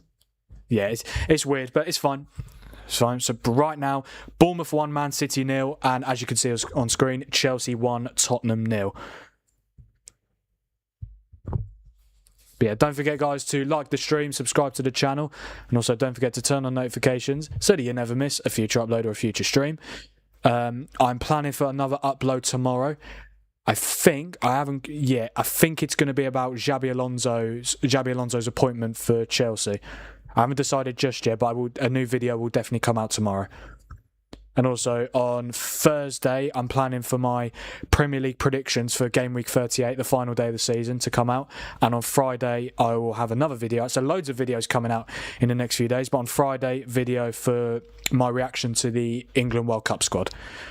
And in terms of watch-alongs, well, we've got this watch-along going on right now. Oh my God, how have Bournemouth not scored there? What's happened here? James Hill header. It falls to Rayan. Oh my God, Rayan's at the post. How has he missed that? That should be 2-0. Wow. It seems like City have been awful. Obviously, I've only just started watching the second half, but first half they were not great either. Yeah, what was I saying? In terms of watch-alongs, obviously this one going on right now, but in terms of tomorrow, Europa League final, the first European final of the 25-26 season, Freiburg versus Aston Villa, the Europa League final from Istanbul. I will be live from 7:45 for an 8 PM kickoff, and I hope to see all of you guys there tomorrow night. And then Thursday and Friday, no watch-alongs. Yeah. Because there's no games on. But on Saturday, Championship playoff final, kickoff is at 4:30, so I'll be live from 4:15. It looked like it was going to be Hull City Southampton, but obviously with the news tonight that Southampton have been expelled from the playoffs, it will be Hull City versus Middlesbrough. And then of course on Sunday, the Premier League final day, that is going to be carnage. That is going to be absolutely carnage, and I can't wait for it. And what else have we got coming up? Yeah, Ollie, I've got the game on, mate. Thank you for updating me, but yeah, I've got the game on. I've got the game on now. Here's the lap. Okay, he's lost the ball again. Here's Doku. Rodri shoots, and it's over the bar. But yeah, thank you for updating me, Ollie, but I've got the game. I've got both games on now, which is good. So yeah, and then after Premier League final day, another 2-day break. No watch-alongs on the 25th or the 26th. But then on the 27th of May, Conference League final, Crystal Palace versus Rayo Vallecano. Kickoffs at 8, so I'll be live from 7:45. And then in 11 days' time, the Champions League final, PSG versus Arsenal. I cannot wait for that. And then after that, it will all be about the World Cup. But obviously, because I'll be doing less watch-alongs in the time between... Well, actually, to be fair, before the World Cup starts, England have got 2 friendlies against Costa Rica and New Zealand. I'll be doing watch-alongs for both those games as well. Tottenham had a really good chance there. I think it was Matthias Tell. Yeah, it looked like a foul on a chimpon, but it wasn't given. Gallagher found Tell. He cut in, and that is a terrible shot. Into the stanchion, or into Rosed. Doku, cleared away. It falls to... Is that Nunes? Yeah, it's hard to tell when you got the... Maybe if I put the phone... I could put the phone higher up, to be fair, but I don't really have anything. Actually, this might help. On top of the notepad. That's all right, isn't it? Yeah. Yeah, that's good. That's all good. I can see it a little bit better now. Yeah, Rodri's had a very poor game for his standards. I don't care about FOTMOB. I care about them sometimes, but when it's literally basing it off touches and passes for Rodri. Here's Kolo Muani. Now Conor Gallagher, who I'm sure is still getting booed. Palhinha, loose touch, but he's managed to keep it. The ball's gone out, so it's going to be a Bournemouth goal kick in the Chelsea-Tottenham game. Bentancur has it. Somehow still has it. Did this ball actually go out for Doku? Yeah, I think it did, to be fair. 25 minutes to go at the Vitality Stadium. Man City need to score 2 goals, otherwise Arsenal will be Premier League champions tonight. So in 30 minutes, well, yeah, in about half an hour, Arsenal could be celebrating. They could be celebrating. Just a shame it's not going to go down to the final day by the looks of things. I honestly think the pivotal moment was that game. It's not even a Goodison Park anymore. At the Hill Dickinson Stadium, Everton 3, Man City 3. I think that's the pivotal moment. Because let's just say City won that game, even if they lost this game tonight, they'd still have a chance of winning the league going into the final day, even though it'd be a very slim chance. Here's Achimpong. He's crowded. Oh, Chelsea have somehow managed to get it out. Chance falls, it was that for City or Bournemouth? No, it's for Bournemouth again, Trufer. He's had an amazing season. He's been such a good replacement for Milos Kerkez. Yeah, ball fell to Trufer. It was good defending from Nunes. Going to be a Bournemouth corner. That's going to be Alex Scott to take. Pardon me.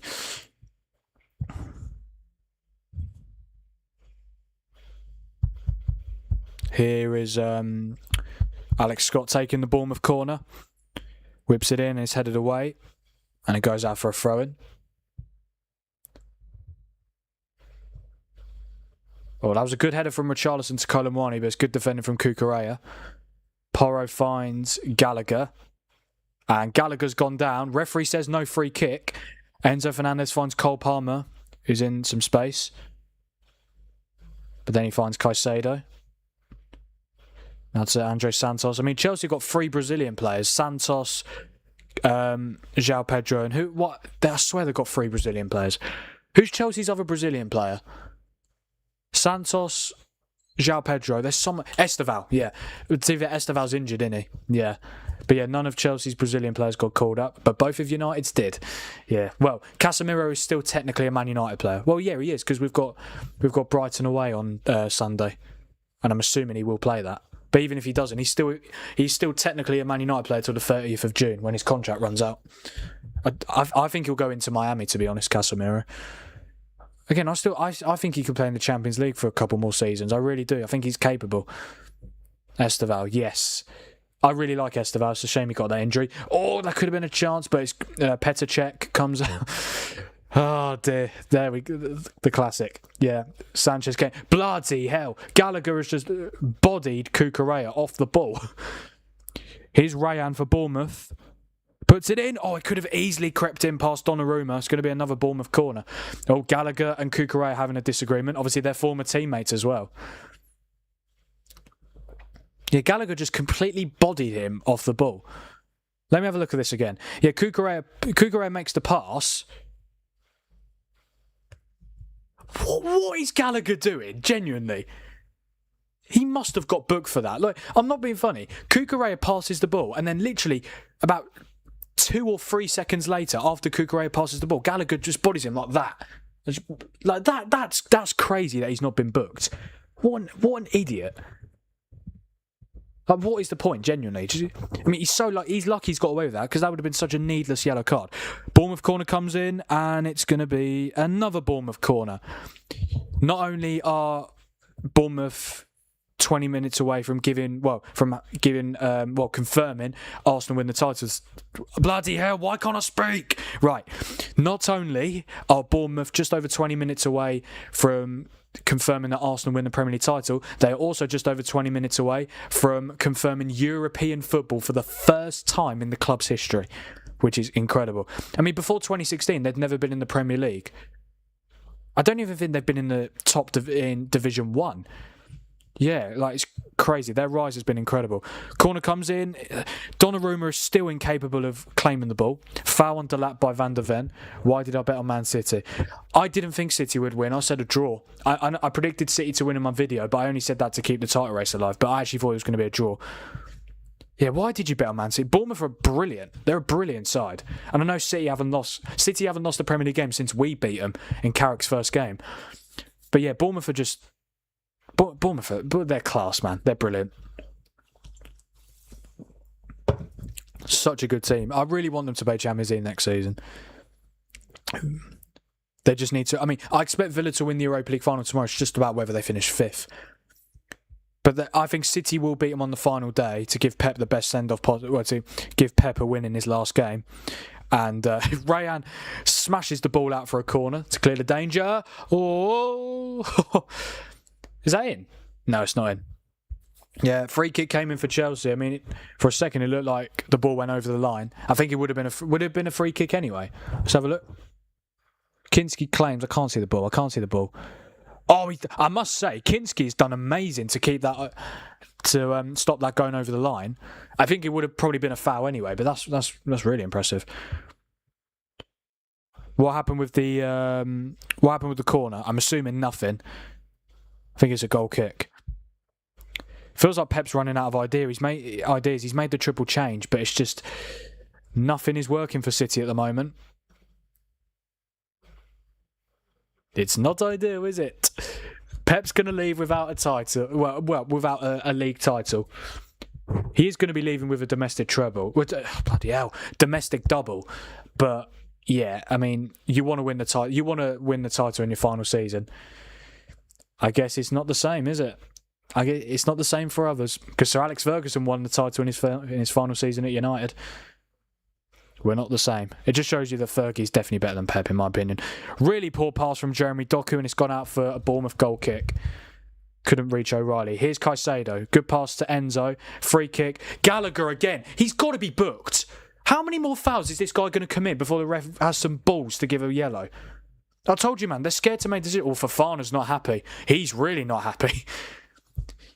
Yeah, he's squaring up to the ref, kind of. I'm not surprised. Like, Gallagher's committed like 17 fouls so far. I told you, man, the referees are scared. They're scared to make big decisions. Be more ruthless. That's part of your job, to be ruthless in games. To make big decisions.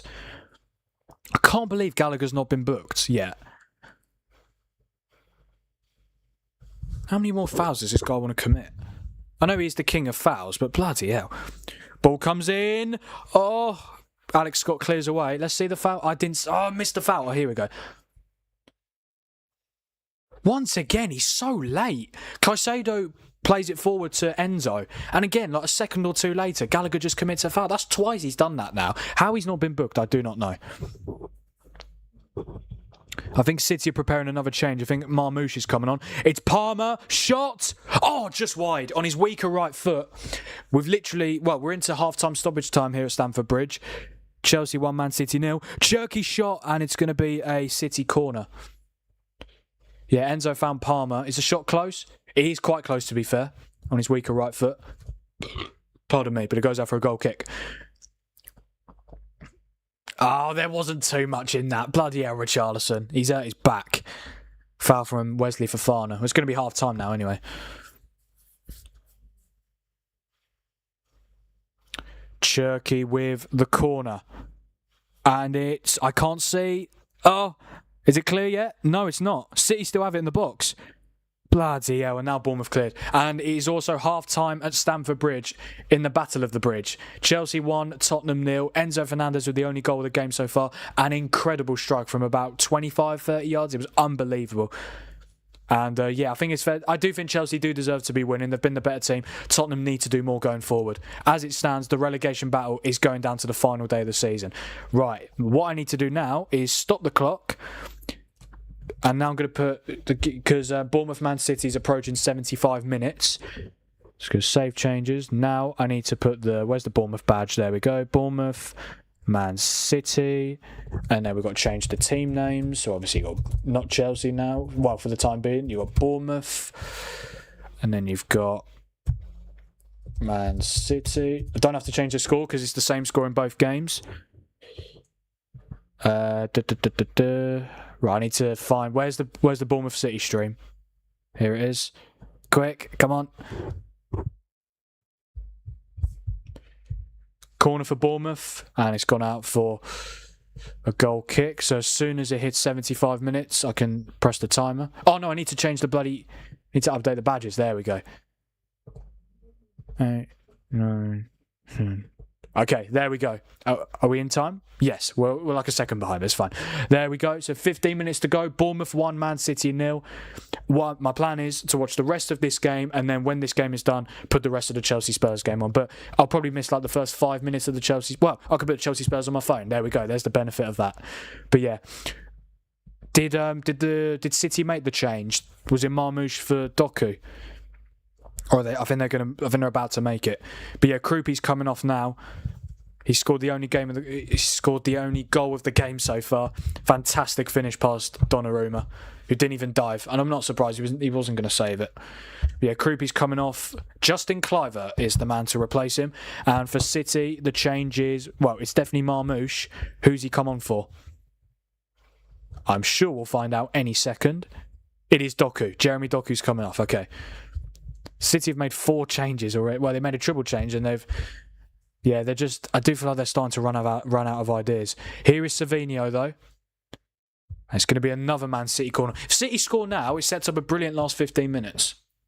It really does.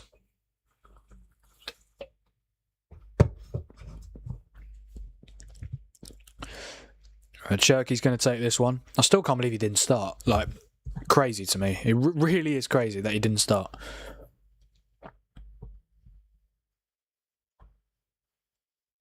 Here's the corner comes in, and once again, Bournemouth just get it away. They're doing it every time. They're defending from corners has been superb. Here's Cherky, nice footwork. It's gone all the way. Well, it almost went all the way through to the keeper, but Bournemouth get it away. But City still have it. Savinho puts it into the box. It's headed away this time by Senesi, and once again, Bournemouth clear the danger. I think it's time for the lights to come on. There we go. The lights are on, ladies and gentlemen. Here is Rodri. Finds Cherky again. He's just got to put it in the box, surely. Okay, he's had to go. He's been forced back to Nunes, who's miscontrolled it. Here's Mateus Nunes.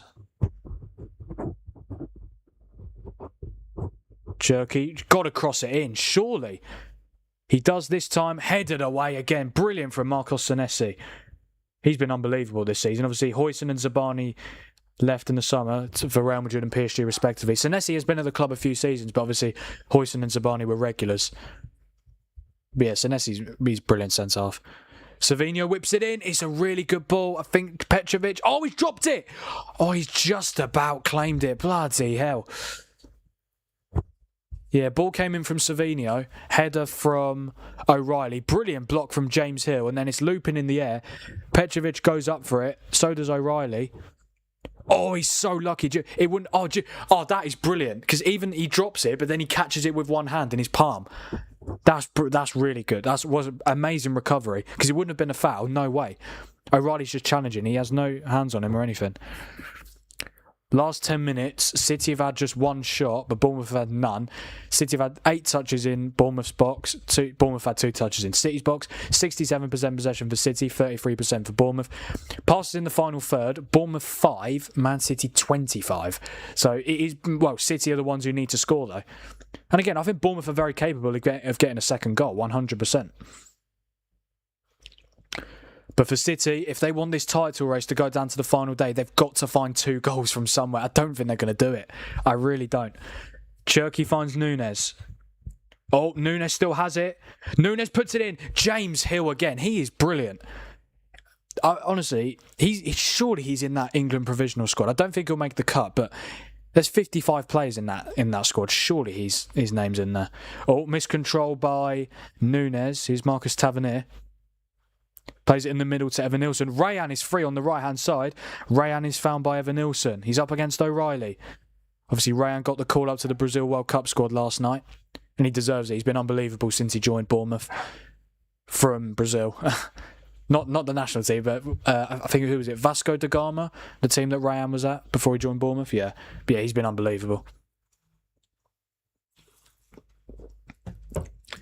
Can anyone actually picture Adam Smith playing Champions League nights next season?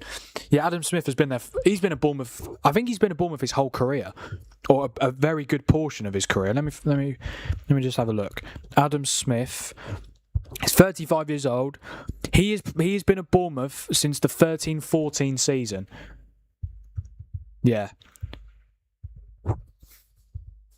He was even in the. He played for them in League One as well in 2010, 2011.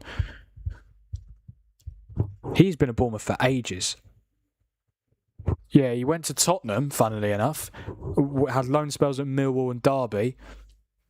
He actually... Oh, wow, I didn't even know this about Adam Smith. He was at Bournemouth from January 2014 to June 2021. He left the club on a free, and then a month later, he signed for them again. Well, so essentially, he has been there since January 2014, so it's 1 month. I'm assuming his contract ran out, but then they agreed an extension even after the date, which is obviously you're allowed to do, yeah. Oh, really good defending from Kusanov. Let's go out for a goal kick. But yeah, Adam Smith, Champions League next season. Wow. So regarding the regarding the Southampton Spygate case, which I don't even know if it's still going on. I mean, apparently Southampton have appealed it, but I don't know if they're going to get the decision they want. But apparently the club, it wasn't just Middlesbrough, the teams that Southampton spied on. Southampton also spied on Oxford United in December. I think that game was on Boxing Day as well. I might be wrong. Let me have a look.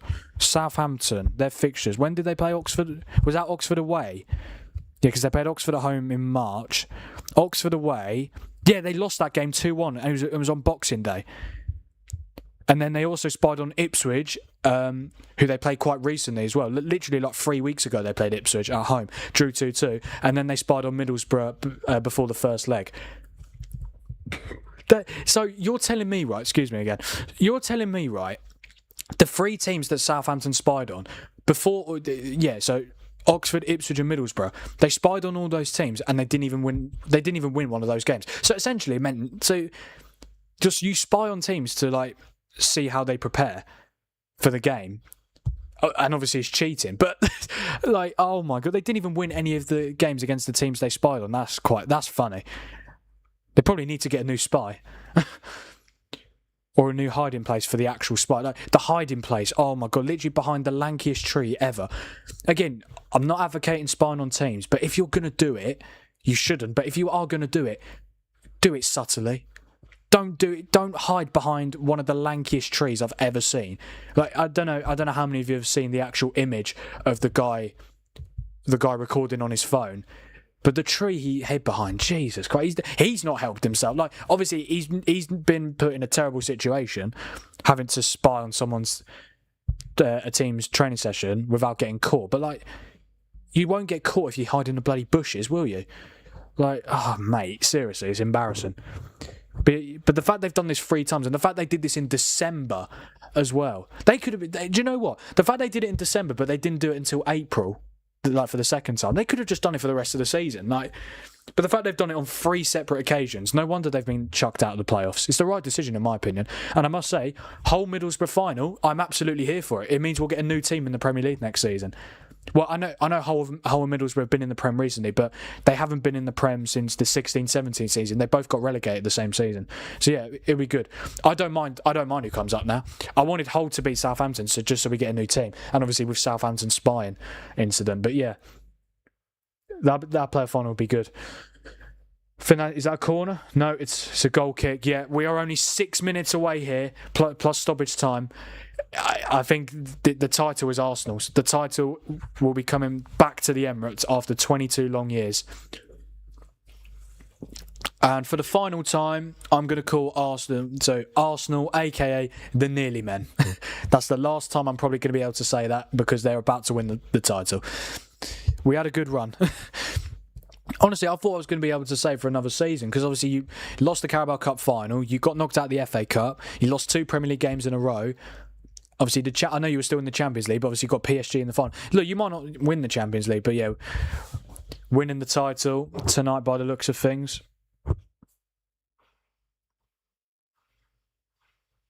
Oh, Noel Gallagher. Noel Gallagher's in the away end. Oh dear, oh dear. No, is he leaving? He's leaving. No way is Noel Gallagher leaving. He's walking down the stairs. I'm assuming he's leaving. Wow. Imagine City scored twice now. Well, that'd be... Yeah. It wouldn't surprise me, to be fair. I think it's fair to say Pep's farewell tour is not going great. Well, I count the farewell tour from when it was announced he was leaving. Klopp's farewell tour was from January onwards, because that was when he announced he was leaving. So, yeah, a farewell tour that only lasts 2 games. But in those 2 games, they could win the Premier League. But it doesn't look like they're going to now. Wow. Foden tries to find Haaland. I must say, what a header that is from Adam Smith. Haaland was approaching him and he heads it back to Petrovic superbly. He was under pressure there as well. That's fantastic from the Bournemouth right back and captain. And Bournemouth are just a few minutes away from confirming European football. They only needed a point. But yeah, this is incredible. And obviously, Andoni Iraola's final game at the Vitality Stadium. What a way to say goodbye. I know obviously they've got Forest away on the final day, but obviously final game in front of the Vitality crowd. Like, this is incredible. Yeah, the Chelsea-Spurs game, the second half is going to kick off in about 2.5 minutes. I'll put it on my phone. And then when this game is done, we could put Chelsea-Spurs on the monitor. Here is Mateus Nunes. Well, in terms of the final day, my plan is to have the United game on and also Soccer Special, where I can see all the goals as they go in. I can update you guys. Premier League final day is going to be a blast. It's going to be an absolute blast. And even though it looks like the title race is going to be done, as it stands, the relegation battle goes down to the final day. The Champions League spots as well. Oh my God, do you know what I've just realised? I've completely forgot about this, because obviously the main focus has been on the title and the relegation battle. If Bournemouth win this game, they only go 1 point behind Liverpool. Bournemouth might not need to finish 6th. They could still finish 5th. Let's just say Bournemouth win this game, because that's what they're doing right now. They'll only be 1 point behind Liverpool. If Bournemouth beat Forest on the final day and Liverpool fail to beat Brentford, Bournemouth finish above Liverpool and Liverpool miss out on Champions League. Oh my God, I need that so much. That would be amazing. But if Liverpool miss out on the Champions League, they will probably sack Arne Slot. So that's... Yeah, and obviously I want Slot to stay, because I personally I think Slot's doing an amazing job. But yeah, that would be amazing if they miss out on the Champions League. Even though they would probably be favourites for the Europa League. Feels like the English team is going to... Well, English team won the Europa League last season. Looks like they're going to do it again this season, so it's not surprising. But to be fair, Liverpool were in the Europa League 2 seasons ago, in Klopp's final season, and they got battered by Atalanta in the first leg, 3-0. They won the second leg 1-0, but it didn't matter. They went out 3-1 on aggregate. So it's not guaranteed they'll win it. Oh, David Brooks! Oh my God, that is one of the weakest shots I've ever seen. Was he onside as well? I don't know. Yeah, comfortable save for Donnarumma, but my God, what was he doing? Oh, wow. Brilliant from David Brooks to win it off Phil Foden. He's found Evan Nilsson. Evan Nilsson! Oh, just wide. Bournemouth very close to getting a second goal, which will confirm Europe and will definitely confirm the title is done. Is he onside? Oh, my God, he's on. Oh, my God, Brooks was onside. Why is he hit so weak? He literally shot the ball like a toddler. Yeah, Evan Nilsson, it's not a bad effort on his weaker left foot. I don't know how much added time there's going to be, but I think this is over, ladies and gentlemen. Arsenal are actually going to win the Prem. Oh, wow. About time, eh? This is the 4th season in a row you're challenging for the title. 4th time lucky. It's been a long wait, but yeah, it looks like it looked like the impossible. Because of the amount of times they've been challenging the last few years, they've never been able to get over the line. It looks like it's going to be done. Not it looks like, it is done. City are not scoring twice. I don't care how much added time there is, it's done. Oh, I've missed a couple of changes. Yeah, David Brooks was the one who came on for Rayan, and there's 2 changes here. Enizu now has come on for Evan Nilsson, and Lewis Cook has come on for Adam Smith. We're 30 seconds away from finding out how much added time there's going to be. There's been no VAR decisions or anything, but there's been obviously a lot of subs happening, and triple subs and double subs. So I reckon it'll be about 6 minutes, something like that. Oh my God, David Brooks is in! This will confirm the title! Oh, he's in the post! Oh no! Oh my God, David Brooks should have scored twice. How on earth has he missed? The title, and he's just slipped. Bloody hell, what is he doing? Wow, oh my God. What is City doing at the back? That should be the title confirmed. It should have been. How much added time? I called it. 6 added minutes. City have to score twice. But I think Bournemouth would take a draw, to be fair. If they concede, I don't think they'll care. But how is... They're just going to show the replay. Enizu now does amazing to get away from Gahey. Oh my God. I think he's left-footed, Brooks, but how has he missed? How has he missed that off the post? It's not even unlucky, it's just a bad miss, let's be honest. The City fans can't believe it. They know that this should be done. But City have got a corner here. If they score now, we've got a very interesting last 5 minutes. I don't think they're going to, though. Has the corner has not been taken yet, has it? Don't think so. Well, to be fair, they've won the Carabao Cup, they've won the FA Cup. It's not that they're going to go trophyless, but obviously they would have loved to have given Pep Guardiola the perfect send-off. They keep showing that bloody fan who chugged the bottle with the Arsenal logo on it when they beat Chelsea, because it was the day after Arsenal lost to Bournemouth. Mate, Bournemouth are like one of the best teams in the league, 100%. Oh, was it not even a corner? Or maybe it was just an awful corner. The Chelsea-Tottenham second half has started, but as I did say, I will be watching the rest of this, well, the last few minutes of this, and then we will switch over to watch Chelsea-Tottenham. Arsenal have done it. Yes, Brady, they have. Well, not confirmed just yet, but I'm not being funny. There's 4.5 minutes left. City are not scoring twice. Arsenal Premier League champions. Well, it's someone new. Someone that is not... I think, this is the first time. Oh, bloody hell. Oh, what is Rodri doing? Rodri's losing his head here. He's losing his absolute head. And I'm not surprised because, obviously... tensions are high. You're desperate to send it to the final day. But what is Rodri doing? I might be assuming wrong, but that's ridiculous. He's definitely been. Of course he's going to be booked. His head. Oh mate, his head is gone. His head is gone. Wow. Let's have a look at this. Right, Rodri has it. Cliver, it's not. Yeah. Then what happens here? What's he doing? What is he doing? Oh, what an idiot. What an absolute moron. He won the free kick, but that's so childish. He's had such a bad game as well. Oh, that's definitely a foul. Shot blocked, but it's going to be a free kick for City in a pretty good position. But yeah, I think, as I was saying just before all that Rodri and Kluivert malarkey happened, I think this is going to be the first season since 2016-2017 where there's going to be a new Premier League winner that isn't Man City or Liverpool. Because obviously 2015-16 it was Leicester, 2016-17 it was Chelsea, and then 17-18, 18-19 City, 19-20 Liverpool, 20-21, 21-22, 22-23 and 23-24 City, 24-25 Liverpool, and now it's going to be 25-26 Arsenal.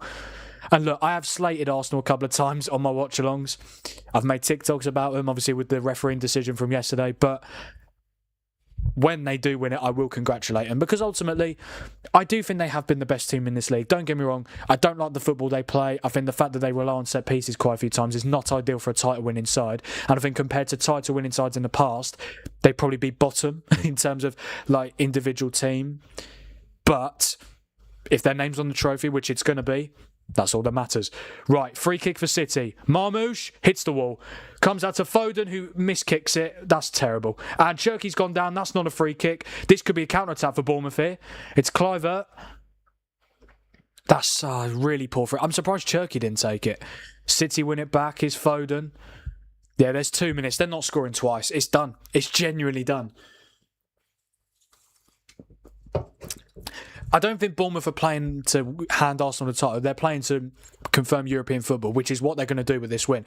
And they're going to give Andoni Iraola the perfect send-off in his final game at the Vitality Stadium. It's head tennis in the box. Oh, that could be a penalty. Oh my God, City have hit the post. Haaland. Oh, it's in. It's in. City have scored. Oh, wow. Erling Haaland with the goal. I mean, Senesi tried to bicycle kick the ball away in the box. I thought it was going to be a penalty, but Haaland has smashed it in, posting in. It's too late. This is literally the Everton game all over again. It's too late. It's done.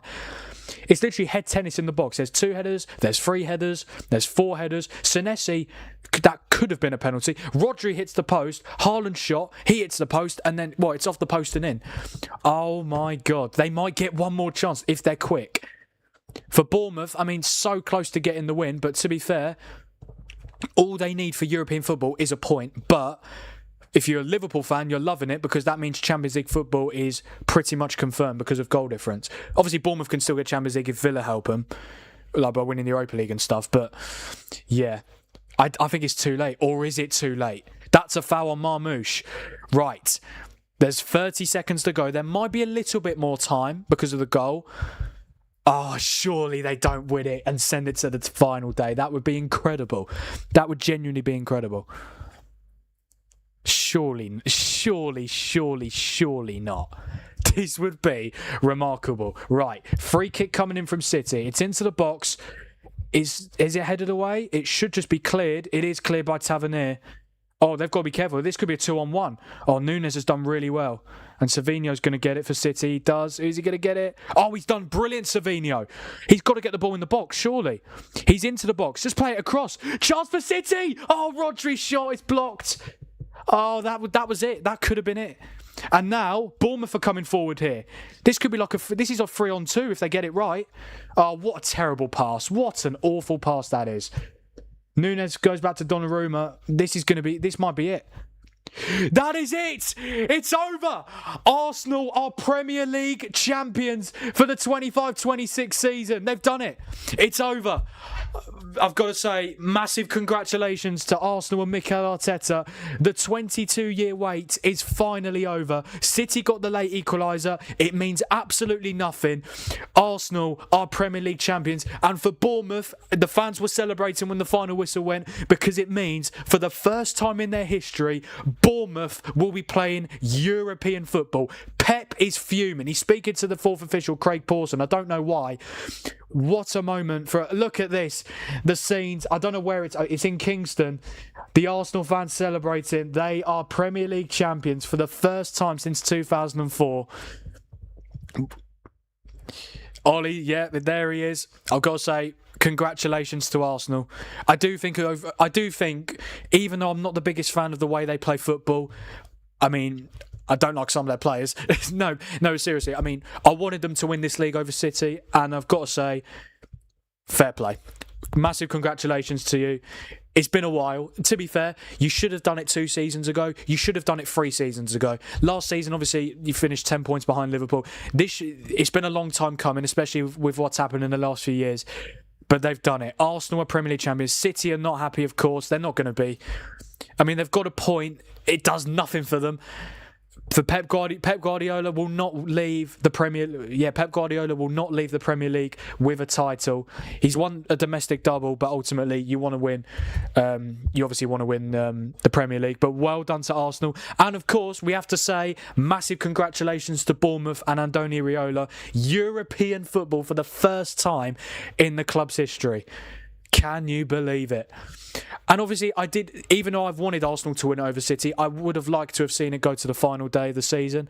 But ultimately, City, since they beat Arsenal, they've dropped points against Everton, and now they've dropped points against Bournemouth. Arsenal are 4 points clear, which means their game against Palace, they can just rest all of their players. They will lift the title at Selhurst Park on Sunday.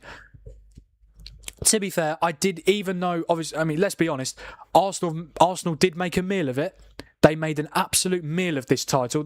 They were like 8 points clear at one point, and obviously they went on a really bad run, like lost to Bournemouth, lost to Man City, and it looked like it was going to be another year without a Premier League title for Arsenal. But City have dropped points against Everton and Bournemouth. Arsenal been perfect in the Premier League since that defeat to City, and you've got to say they do deserve it. Massive congratulations to Arsenal, and unfortunately I can no longer call you guys the nearly men. We had a good run, guys. And look, yeah, this is what I mean. I'm not going to lose sleep over Arsenal winning the league. I mean, obviously it would have been funny if they didn't, but yeah, I'm glad they've done it over City. Well done to you guys. Right, we can now watch the Chelsea-Tottenham game. I just need to change. So, yeah, it's finished at full time at the Vitality Stadium. Bournemouth won, Man City won. Arsenal are Premier League champions, and Bournemouth will be playing European football for the first time in the club's history next season. And, of course, they would have liked to get the win. They were so close to getting it, and they would have deserved it if they got it. But, obviously, Haaland scored late on.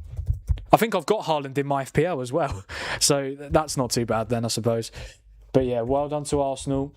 But what I will say, I do hope that's the only... I do hope... Bloody hell, I can't speak now. I do hope that is the only title you win this season. Please do not win the Champions League. But look, in terms of the Premier League title, I think you do deserve it. I mean, yeah. Wow. I mean, Victor Gyökeres, Leandro Trossard, Gabriel Martinelli are Premier League winners. Can you believe it? I can't believe Arsenal have managed to do it with the attack that they've got. But ultimately, as I always do, I love to go back to that Sir Alex Ferguson quote, attacks win you games, defence wins you titles. And I think it's definitely fair to say that Arsenal's defence is the main reason as to why they have won this league. Of course, Saka, obviously, Gyökeres has scored goals, Saka scored goals, but like their attack has probably been their weakest part of their team this season, which you normally don't get with title winners. But ultimately, City haven't done enough. They've dropped far too many. The amount of draws that City have had, especially this calendar year, have been ultimately I don't think City does. I think Arsenal do deserve to win it. I really do. I mean, don't get me wrong, in terms of title winners from the past, I probably rank them bottom. I think every Premier League title winner in the past would beat this Arsenal team, even the Leicester team. But as I keep saying, their name is going to be on that trophy for the 25-26 season. They will not give two fucks. Well done to Arsenal. Now we're going to be watching Chelsea Spurs. Yeah, I have set the timer or the clock. Yeah, 58 minutes gone. It is still Chelsea 1, Tottenham 0. Can you believe it? I can't believe it. Richarlison header, good save from Petr Cech. Yeah, that's the jokes there again. Wow. Fair play. It feels weird. It feels weird Arsenal winning it. Obviously, since I was born, Arsenal haven't won the league before, obviously, 5 minutes ago. Yeah. It does feel weird. I mean, I must say, I think it's good that someone else is winning the league. Obviously, you had Liverpool to be fair, last three seasons we've had three different winners. I know City won it 4 years in a row, but what I mean is last three seasons, City 23-24, Liverpool 24-25, Arsenal 25-26, Man United 26-27. Anyone? We'll have to wait and see. But no, I'm not gonna. There's no point mentioning United now. Massive congratulations to Arsenal. And yeah, they've done it. I mean, yes, the title race not going down to the final day. I just really hope Chelsea win this game because I really don't want the title race and the relegation battle to be decided tonight. If one of them is, which obviously it has been with the title race, that's fine, but I don't want both. I want to have a very tense final day. I mean, for City, their game against Villa on Sunday is literally just about giving Pep Guardiola the best send-off possible. Because obviously it'll be his final game in charge, not just at the Etihad, but for Man City. Who knows? It could be his last it could be his last game as a manager. It almost certainly could be. Bloody hell, excuse me. Can I just say though, could you imagine if City actually won that game at the Hill Dickinson Stadium and obviously got a draw tonight? Like, they'd still have a chance. That's what I mean. I honestly think it was that Everton game. Do you know what? Do you know what would be so funny if Arsenal were to lose to Palace? Because they've already won the title. They don't have to beat Palace anymore. They do not have to beat them. It wouldn't surprise me if the likes of Kepa started. Who doesn't normally start for Arsenal? I don't even know at this point. Who's not a regular starter? I'm going to have to bloody look at Arsenal's team now. Who's not a regular starter? Martinelli, Max Dalman will start, Madueke will start, Jesus will start. All those players will start, I'm sure. I wouldn't be surprised if they played some players from their academy, genuinely. Well, actually, no, they won't because they're going to lift the title. So they will make changes because obviously got to prepare for the Champions League final. But yeah, obviously, they will definitely make some changes, 100%. I think there's a cup of tea outside my door, so I'm just going to quickly get that.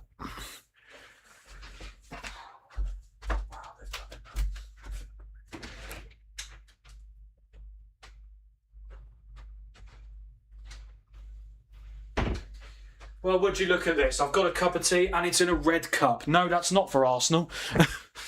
But yeah, we've got the tea. Half an hour of this game to go. Still Chelsea 1, Tottenham 0. Don't forget, guys, to like the stream and subscribe to the channel. And turn notifications on so that you never miss a future upload or a future stream. Arsenal are champions. Can I just... do you know... Oh my God, do you know what the funniest thing is? Those... Tottenham are playing. Tottenham are literally playing right now. And they're losing to Chelsea, who are one of their biggest rivals. And at the same time, Arsenal are Premier League champions. Could you imagine if West Ham won on Sunday? Oh my God. If West Ham won on Sunday and Tottenham... Because then West Ham would have gone above Tottenham, and obviously Tottenham are losing right now. Arsenal confirmed champions and Tottenham right now in the relegation zone if West Ham won on Sunday. Oh my God, honestly. Mate, what do you actually... If you're a Tottenham fan, right, what do you do if Arsenal win the Champions League as well and you get relegated? Because that will mean Arsenal do a Premier League and a Champions League double and Tottenham get relegated. Oh, I don't know. I honestly think if... Imagine that was from a United... Imagine... Man United got relegated and Liverpool won the Premier League and the Champions League in the same season. I don't know what... I'd probably stop watching football, genuinely. That would literally be a living nightmare. And for Tottenham fans, that could be a reality. Again, I do think they will stay up, and I don't think Arsenal will win the Champions League, but it is possible. It is possible. I mean, obviously, congratulations to Arsenal, but let's be honest, it has been a long time coming. Like, you should have won a trophy a long time ago. Oh, wow. That's a foul on your doggy from... a foul from your doggy on... No, not Romero. Bloody hell. Fofana, I think. Yeah. Wow. Arsenal are champions. Arsenal are champions. It doesn't sound right. I think it's purely because they just haven't won it since... Because literally, all Arsenal have won since they won the Premier League last is FA Cups and Community Shields. That's literally all they've won. They haven't won the Carabao Cup since like 1994 or something like that, and they've never won anything in Europe ever. So, literally, for the last 22 years, it's been Cups and Shields. But now they've got a Premier League title to their name. And is that their fourth Premier League title now? Yeah. How many have Chelsea got? Have Chelsea got more than Arsenal? I'm not sure. Chelsea 16. I think Chelsea got 4 or 5. Yeah. Well, can you believe it?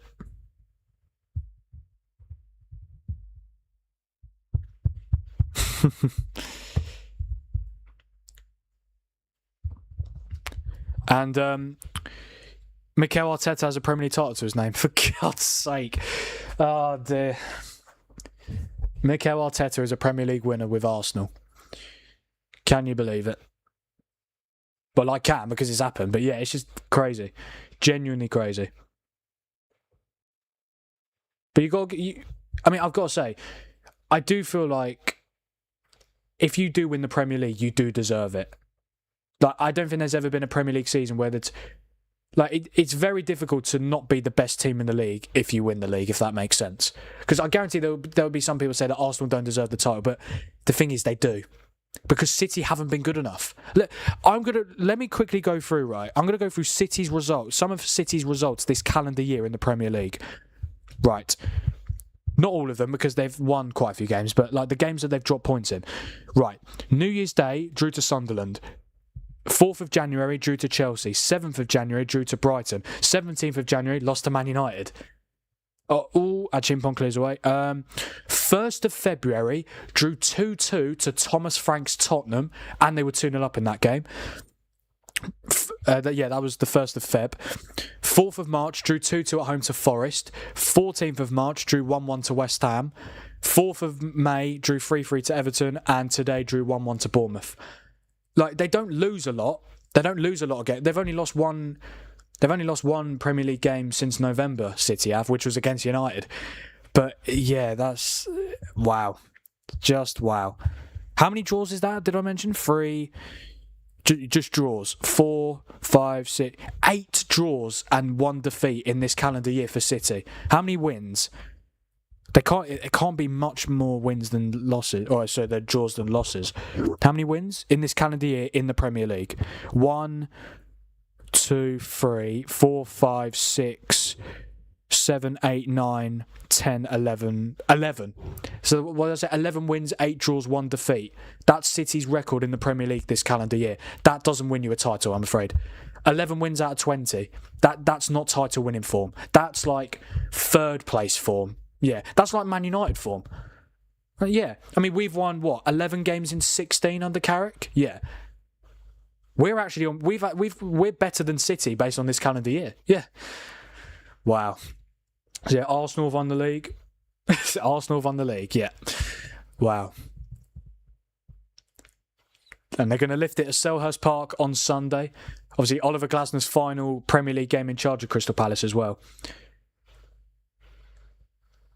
Could you imagine if the Conference League final was tomorrow instead of...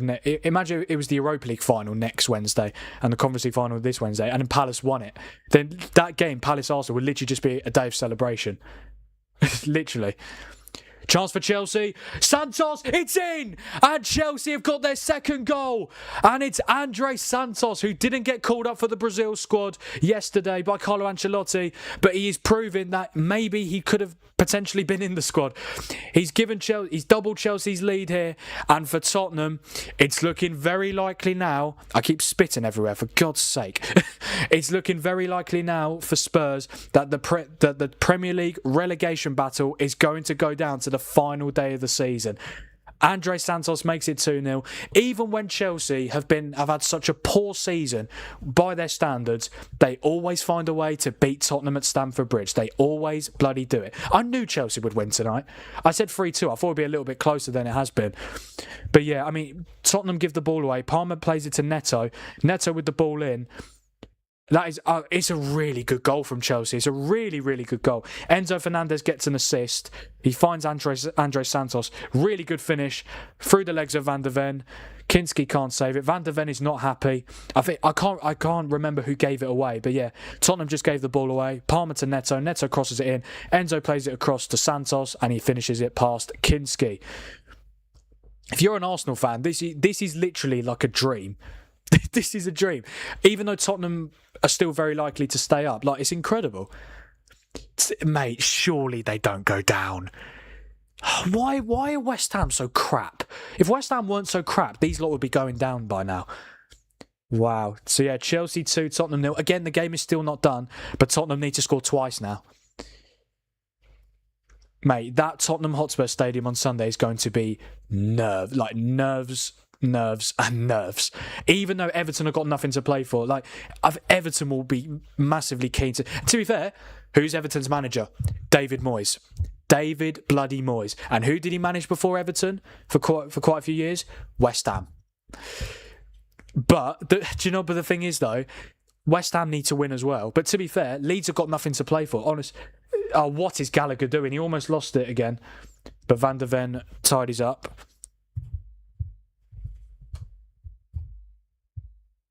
Yeah, in terms of the stats in the Bournemouth City game, Bournemouth should have won the game. They should have won the game. They had 3 big chances. They missed all of them. How David Brooks did not score.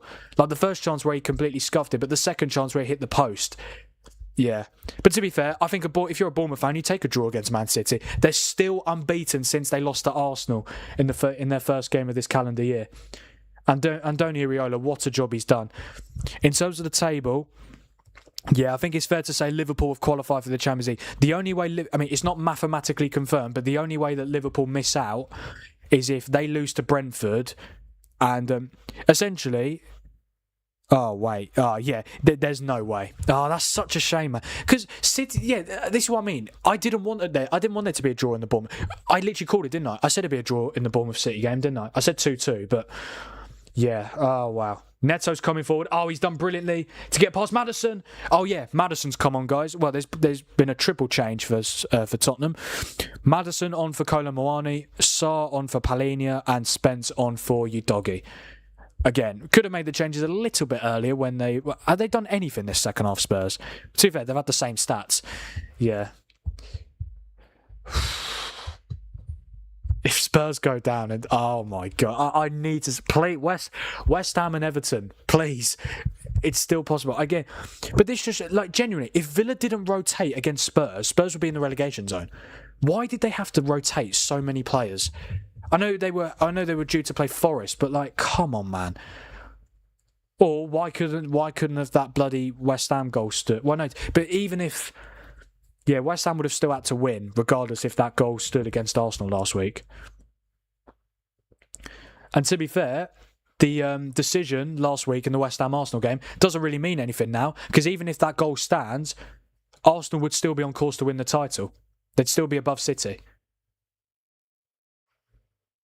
Because right now, Arsenal are 4 points behind. Let's say that goal for West Ham stood, the gap would still be 2 points. It would be in the exact same position as it would have been if City were to win tonight. So, yeah. But yeah, Arsenal do deserve it. They've been... Conor Gallagher very close to scoring on his return to Stamford Bridge. He's been booed all night. Imagine he was to score. I wonder if he would have celebrated. Well, he probably would have gone back to the centre circle and get the ball. But yeah, Petr Cech. Right, I need to stop making that joke. No one's laughing. Right, yeah, Robert Sanchez with the save, wearing the Petr Cech helmet.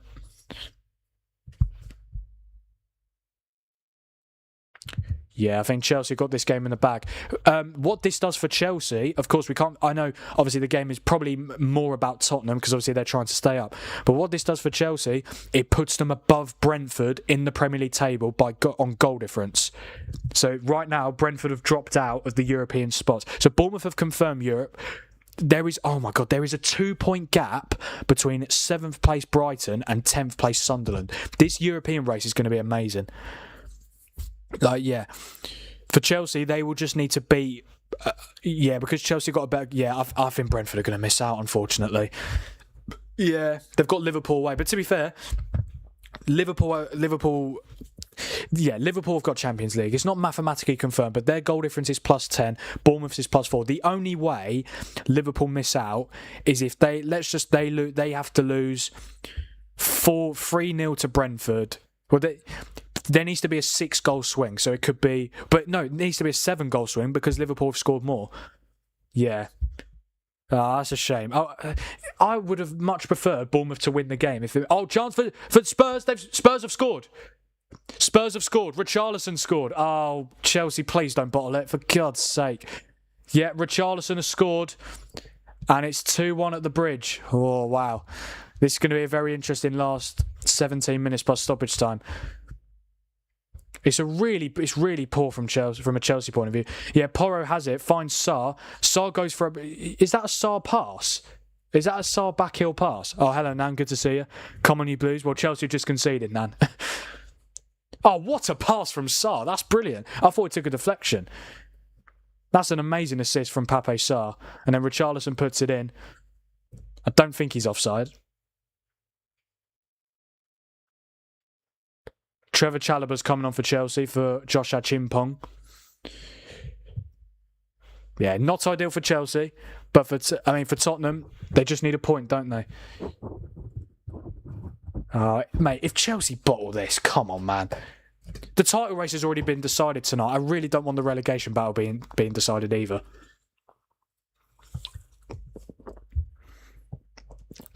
Yeah, I would have much preferred Bournemouth to win then.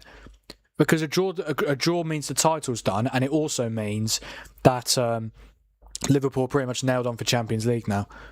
Because there needs to be a massive goal swing for Bournemouth to finish above them. But then again, if Villa win the Europa... To be fair, Liverpool could finish as high as 4th. Yeah. I don't know, we'll see.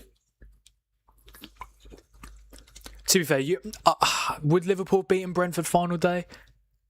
Well, it's Salah and Robertson's farewell, so... And it's the last home game of the season. Yeah, they probably would. They'll probably beat Brentford anyway. It would have been so funny if they missed that. Why did Bournemouth have to concede last minute?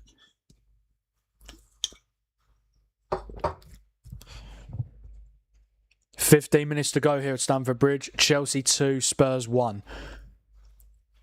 Chelsea took a 2-goal... Well, it was 1-0 at half-time. Chelsea made it 2-0 thanks to Andre Santos. But Richarlison has just got Spurs back into this game. 15 minutes to go.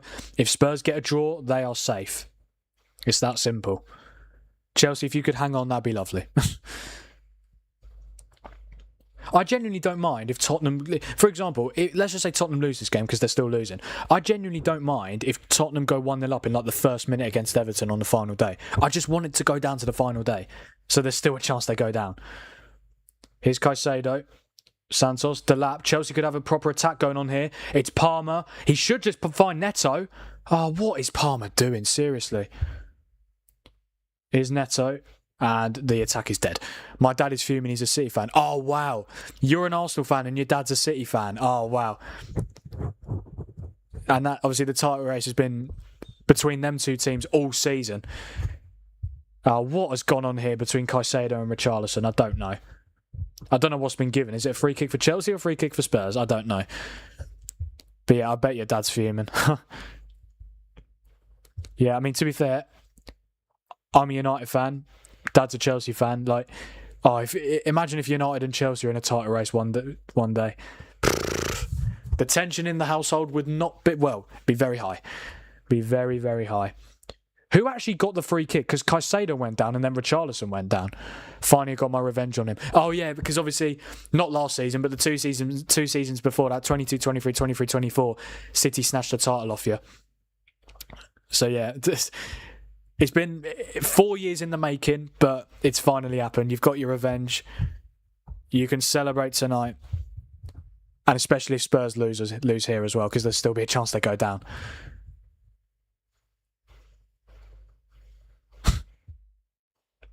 Yeah, I saw before the game, if Roberto De Zerbi gets a yellow card tonight, he won't be on the touchline against Everton on the final day.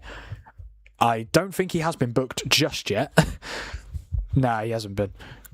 De Zerbi's already got 2 yellow cards since he joined Spurs. Because he keeps bloody leaving his technical area. But Arteta does it every game. But yeah. I must say, I mean, it seems like Tottenham fans aren't the biggest fans of Richarlison, but he scores goals. He's got 11 Premier League goals this season. I'm quite surprised he's not in the Brazil squad as well. Yeah, João Pedro and Richarlison should have been in, I think. Yeah, Igor Thiago got the call up over them.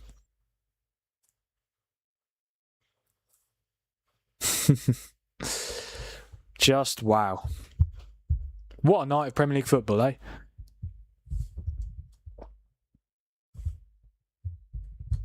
Foul on Marcu Correa from Matthias Tell.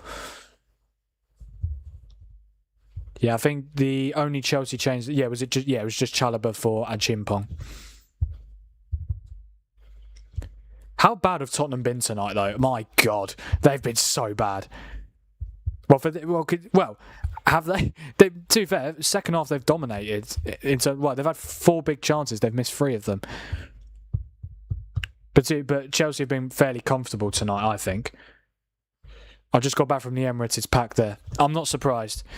I mean, you're not going to care, but it would have been obviously probably better if you confirmed the title yesterday, because obviously you could celebrate, you could pitch invade, you would lift the title as well because it was your final home game. But you've got the title now. You're still, to be fair, Man City a few years ago lifted the title at the Amex. And Man United, we've had to lift the title at different grounds. We lifted it at Wigan's ground, the DW Stadium, when we won it at Wigan away. I don't think it matters, to be honest. It really doesn't. But yeah, you've got the title. And obviously if you win the Champions League, then that's brilliant as well. But I really hope you don't. Here's Jed Spence. Mate, if Chelsea bottle a 2-goal lead at the Bridge against Spurs, then they don't deserve to play European football next season. I'm just curious, what would a draw do for Chelsea? Actually, hang on. Jed Spence, Maddison, poor touch. And then Palmer finds Caicedo. If it's a draw, what does that do for Chelsea? That puts them on 50 points. Yeah, Chelsea will go back below Brentford. Yeah, Chelsea will be ninth if they draw this game. Foul from Pape Matar Sarr on Enzo Fernandez. Honestly, there is a vibe there. I'm gonna go back there. I'm gonna go back there now, I guess. Honestly, mate, knock yourself out. I mean, you might as well enjoy it. I mean, it's been. I don't know how old you are, but I don't know how many titles you've seen. To be fair, you were talking to me about the 2006 Champions League final, so I'm assuming you have seen Arsenal win the title before, but obviously it's been such a long wait. 22 years without a title. Obviously Liverpool went 30 years. We've gone 13 years. I really hope we don't have to wait another 9 years. Hopefully we can do it in the next few years or so. Ideally next season, of course. But yeah, seems like the Emirates is packed. The only Tottenham player that's on a green rating tonight is Richarlison. Not even Sarr, who got the assist. Sarr's still on a 6.8. I'm just trying to think what big chances Spurs have had. They've had 4 big chances, missed 3 apparently, and 3 big chances and missed 2 in this second half. They must have been hard. They can't have been like big chances, sure. Oh, Tell hit the woodwork, didn't they? Yeah. Nah, bro, I just knew that because I studied my club. I'm just 19. Oh, really? Well, obviously I studied my club as well, but yeah, I thought you were older.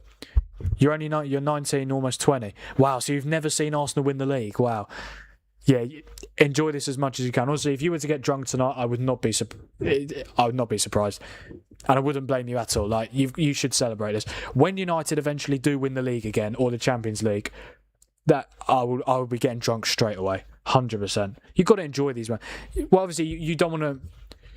You don't want to get that drunk you don't remember celebrating, but yeah. Palmer free kick hits the wall.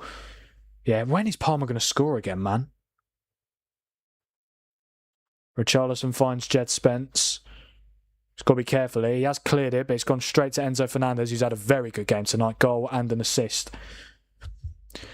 8 minutes plus stoppage time here at Stamford Bridge. Chelsea 2, Tottenham 1.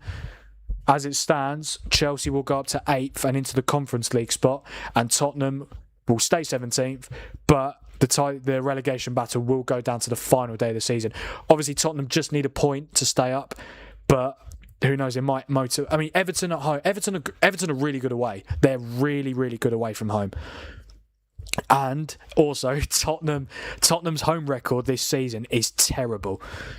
Everton are 6th in the away table this season. 18 games, 7 wins, 5 draws, 6 defeats, 26 points from a possible 54, which for Everton is very good. And the home table, Tottenham are 19th, 2 wins, 6 draws, 10 defeats. Wow, that's not so 19th in the home table versus 6th in the away table. But what about West Ham Leeds? Where are West Ham in the home table? All right, mate, I'm going back. I don't drink really, but I'll have a couple pints tonight. Yeah, I don't blame you, mate. See you now, mate. Thank you for being here, mate. Really appreciate it. Hopefully I'll see you tomorrow for the Europa League final watch-along. But yeah, enjoy tonight, mate. Here's Spence. Oh, Maddison's managed to keep it. Richarlison. It's Maddison! Oh my God! What a block. Jarell Hatto. That is incredible defending. James Maddison, though. Why did he take so long? He took so long to get the shot off. He was setting himself. Why is he taking it? He probably scores as well. What a chance for Spurs. I know it's a shot on his weaker foot, but why he takes so long? Jarell Hatto, that is one of the best pieces of defending I've seen this season. Genuinely, that's incredible. How did he even get there in time? Wow, what a chance for Spurs. That's probably a big chance missed as well. Tell with the corner.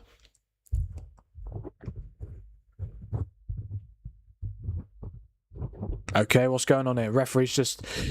Oh my God, how many players are in the 6-yard box? Oh, this is going to be interesting. Oh, if you're a West Ham fan, you are... I probably couldn't watch this if I was a West Ham fan. I'd be too nervous. Wrestling in the box.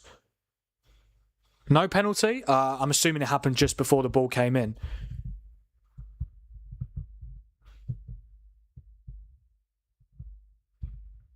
Tottenham are begging for a penalty. I mean, he's given... Let's have a look here.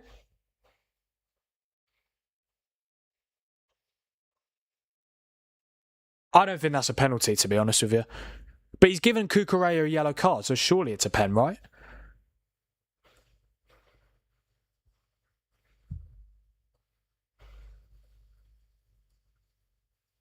I don't... Should that be a pen? Because... Yeah, the ball... Yeah, did the ball come in while it happened?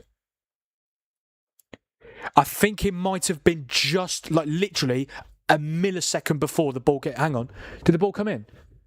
Yeah, the reason it's not a pen is because Van der Ven went down literally like a nanosecond before the ball came in from Matthias Tell. That's why it's not been given. Jenny, if the ball came in, it's a penalty. That's why it's not been given. He's just speaking. The referee's just speaking to both cabs. I mean, Van der Ven is obviously fuming. It's definitely a foul, but it's not a penalty with the laws of the game. No penalty, says the ref. It's obviously a foul, but it can't be a pen. It can't be a pen because it can't be a pen. But the ball wasn't in play. The ball was not in play. But what I will say, from a Chelsea point of view, what are they doing? Like, stop wrestling the play. Stop wrestling them. Now Cucurella's gone down. I mean, it's a bloody nightmare, seriously. Danso's telling him to get up.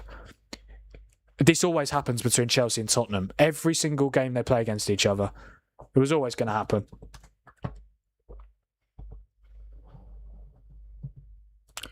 Corner comes in.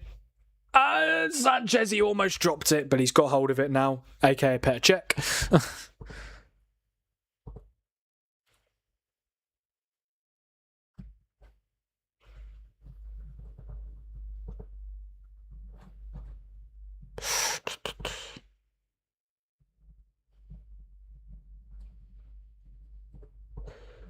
Oh, what's happening here? Liam Delap's been booked. I don't know what for. Probably wrestling one of the defenders, I imagine, because that's what he does every game. Let's see, what did he do? Goes. This guy, he doesn't look at the ball. He always looks at the man. I literally said this. He'd be a better wrestler than a footballer. His aggression is brilliant. Well, it's not brilliant because obviously he's caught Spence in the face. But what is he doing? Every time a ball goes long to him, he never looks at the ball. He's always looking at the man. Genuinely, it's ridiculous. It's absolutely ridiculous, honestly.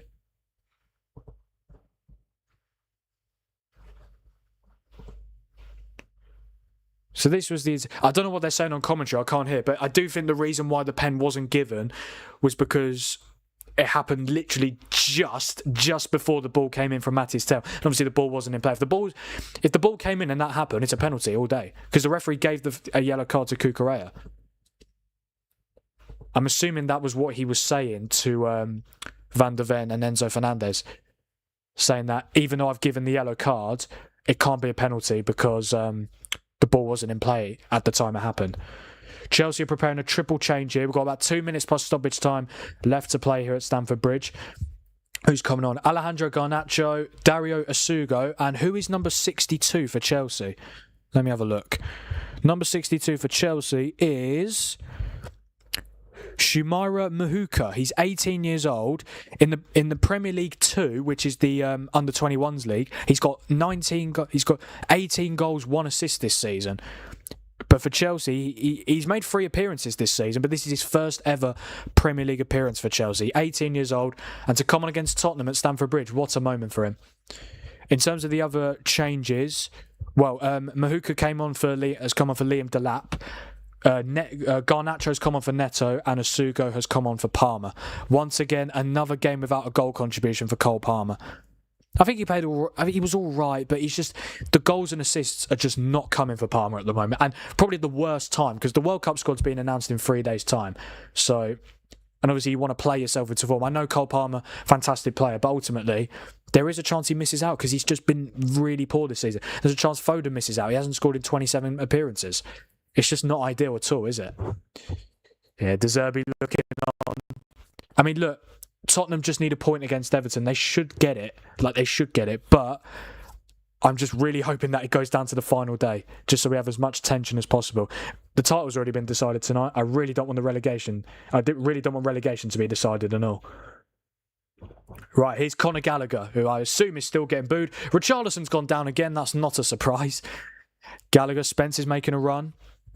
Gallagher goes back to Bentancur. Again, Tottenham just need a point. It won't mathematically be confirmed they stay up if they get a point, but because of their superior goal difference. Gallagher's accidentally pushed the ref. I mean, didn't mean to, obviously, but it's just funny.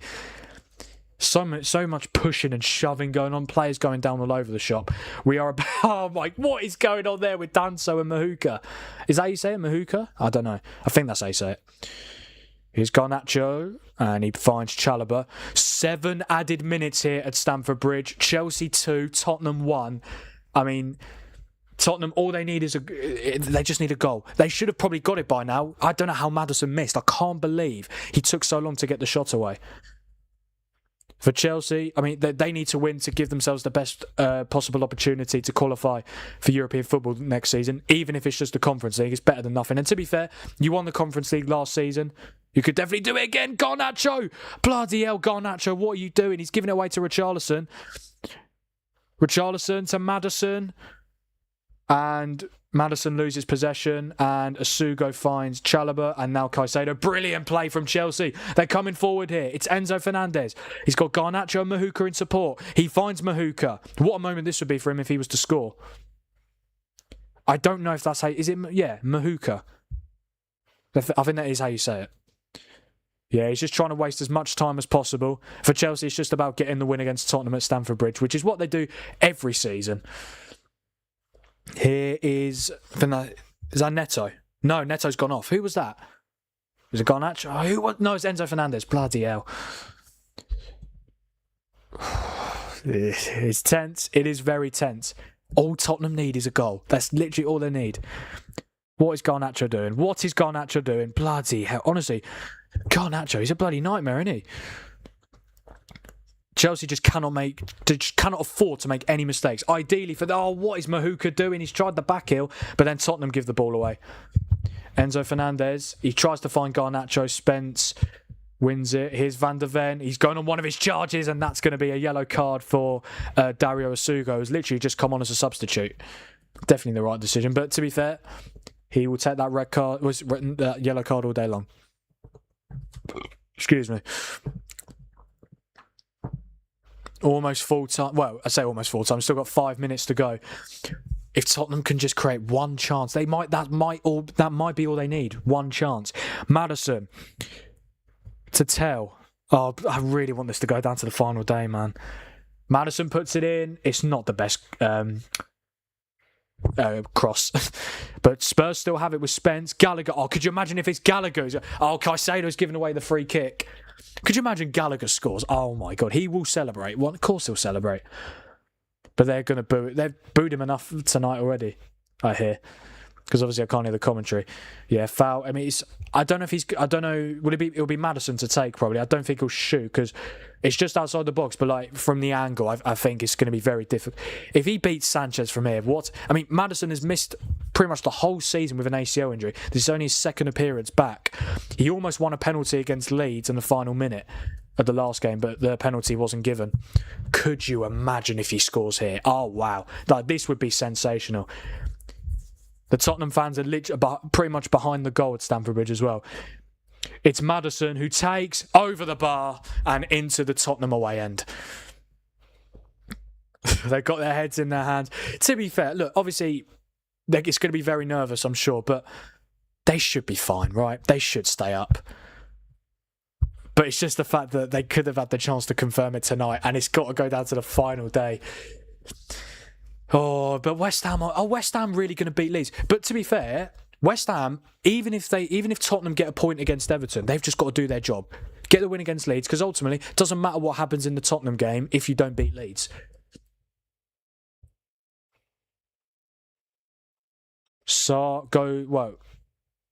Kicks it long. Chalobah's going to get their header with Richarlison. It's going to be a Tottenham throw-in. 3 minutes left here at Stamford Bridge. Tottenham have such a bad record at this ground.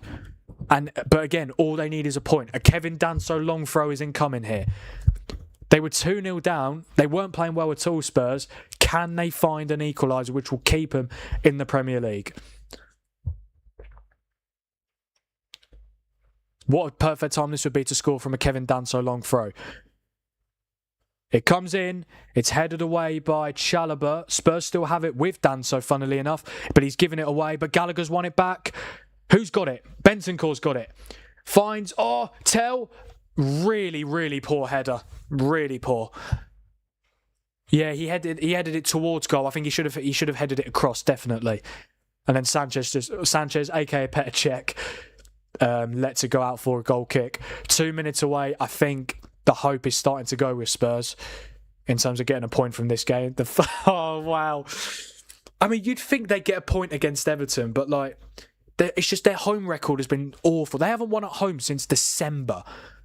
They haven't won at home for 5 months. Everton have got the 6th best away record in the Premier League this season. And I know they've got nothing to... Well, Everton can still mathematically get Europe, but with the...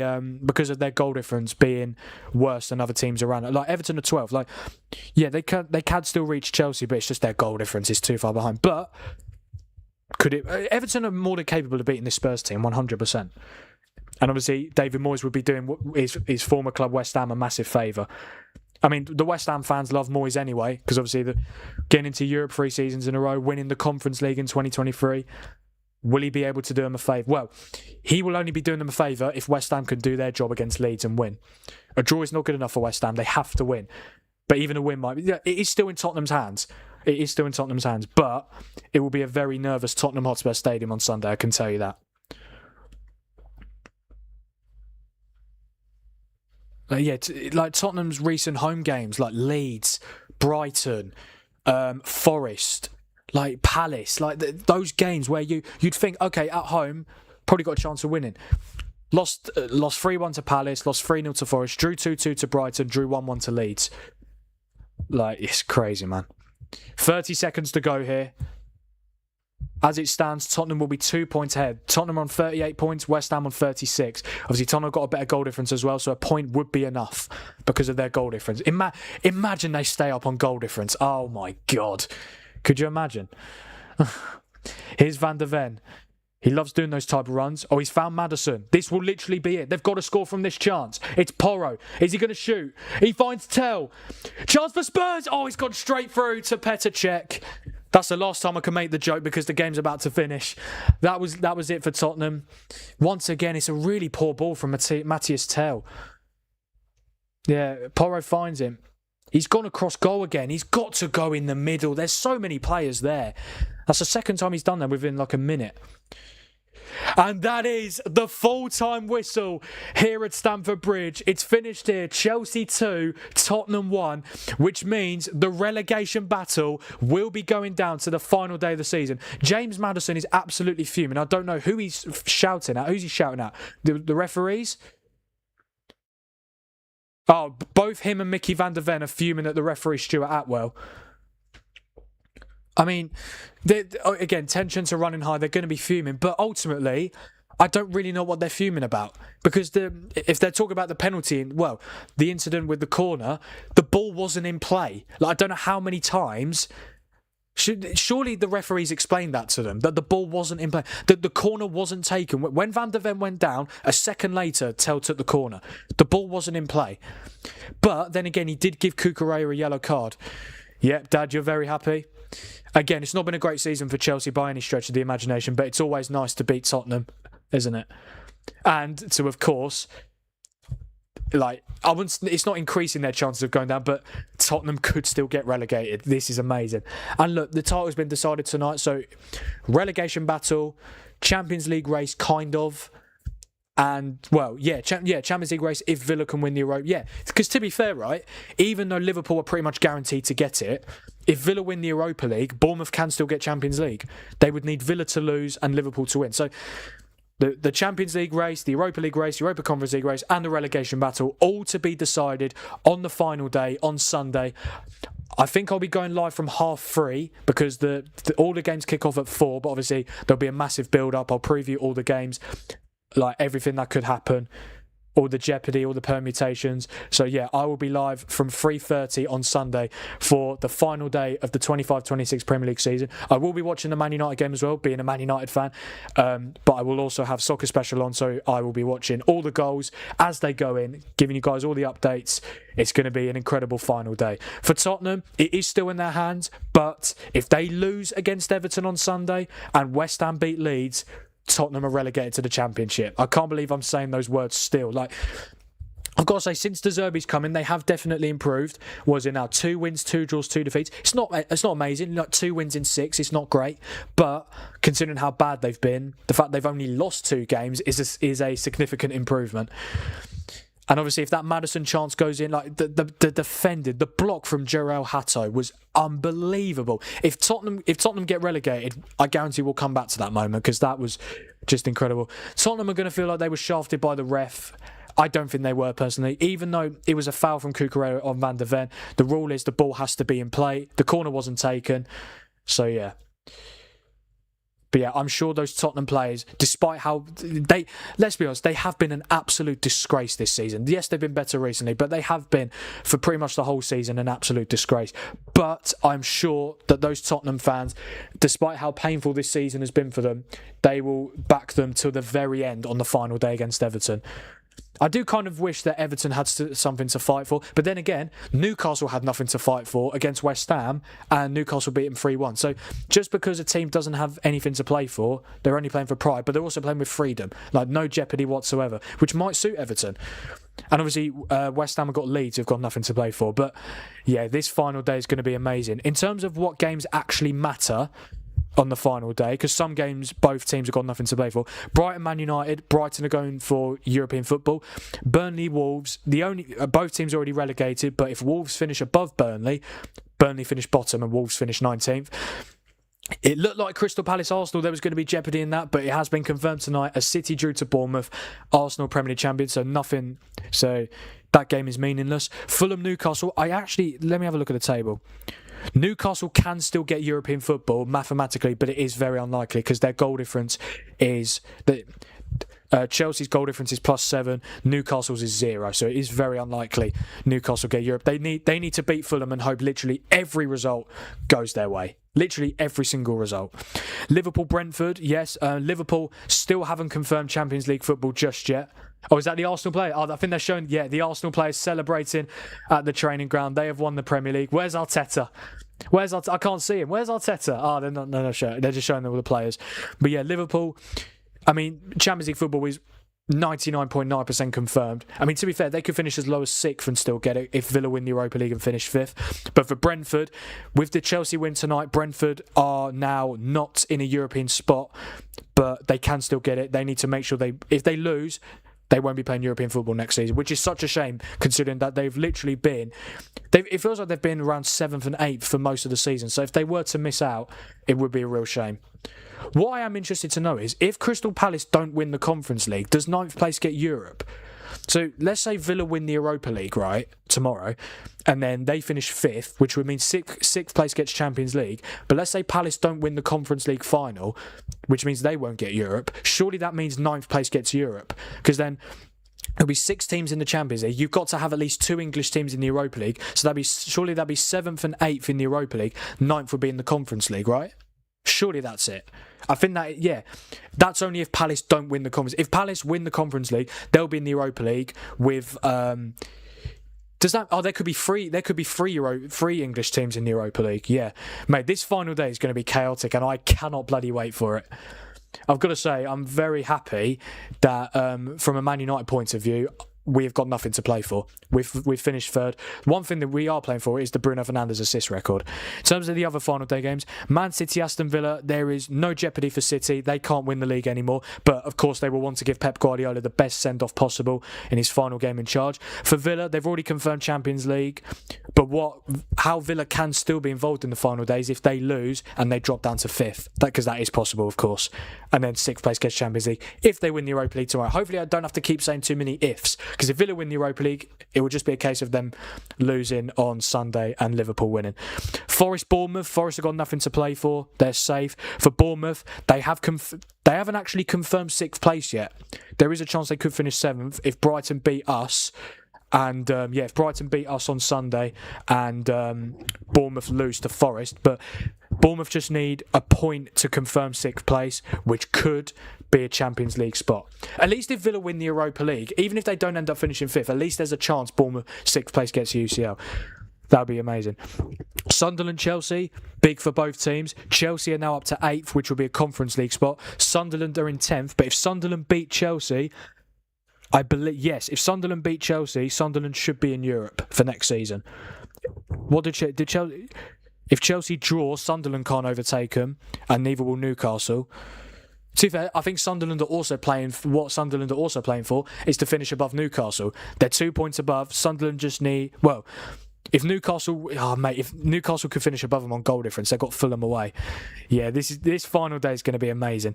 And then, of course, Tottenham-Everton. Tottenham just need a point to stay up. Everton can still mathematically get Europe, but it's very, very, very, very unlikely because of goal difference, and they need pretty much every result to go their way.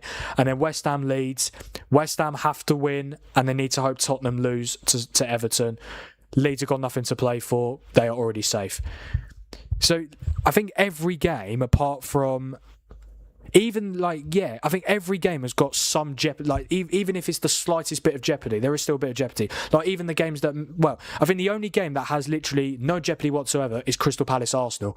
Because even games like Burnley and Wolves could finish above Burnley. Burnley could finish bottom, which for Wolves, considering they've been bottom most of the season, if they weren't to finish bottom of the league, I think they'd take that, to be honest.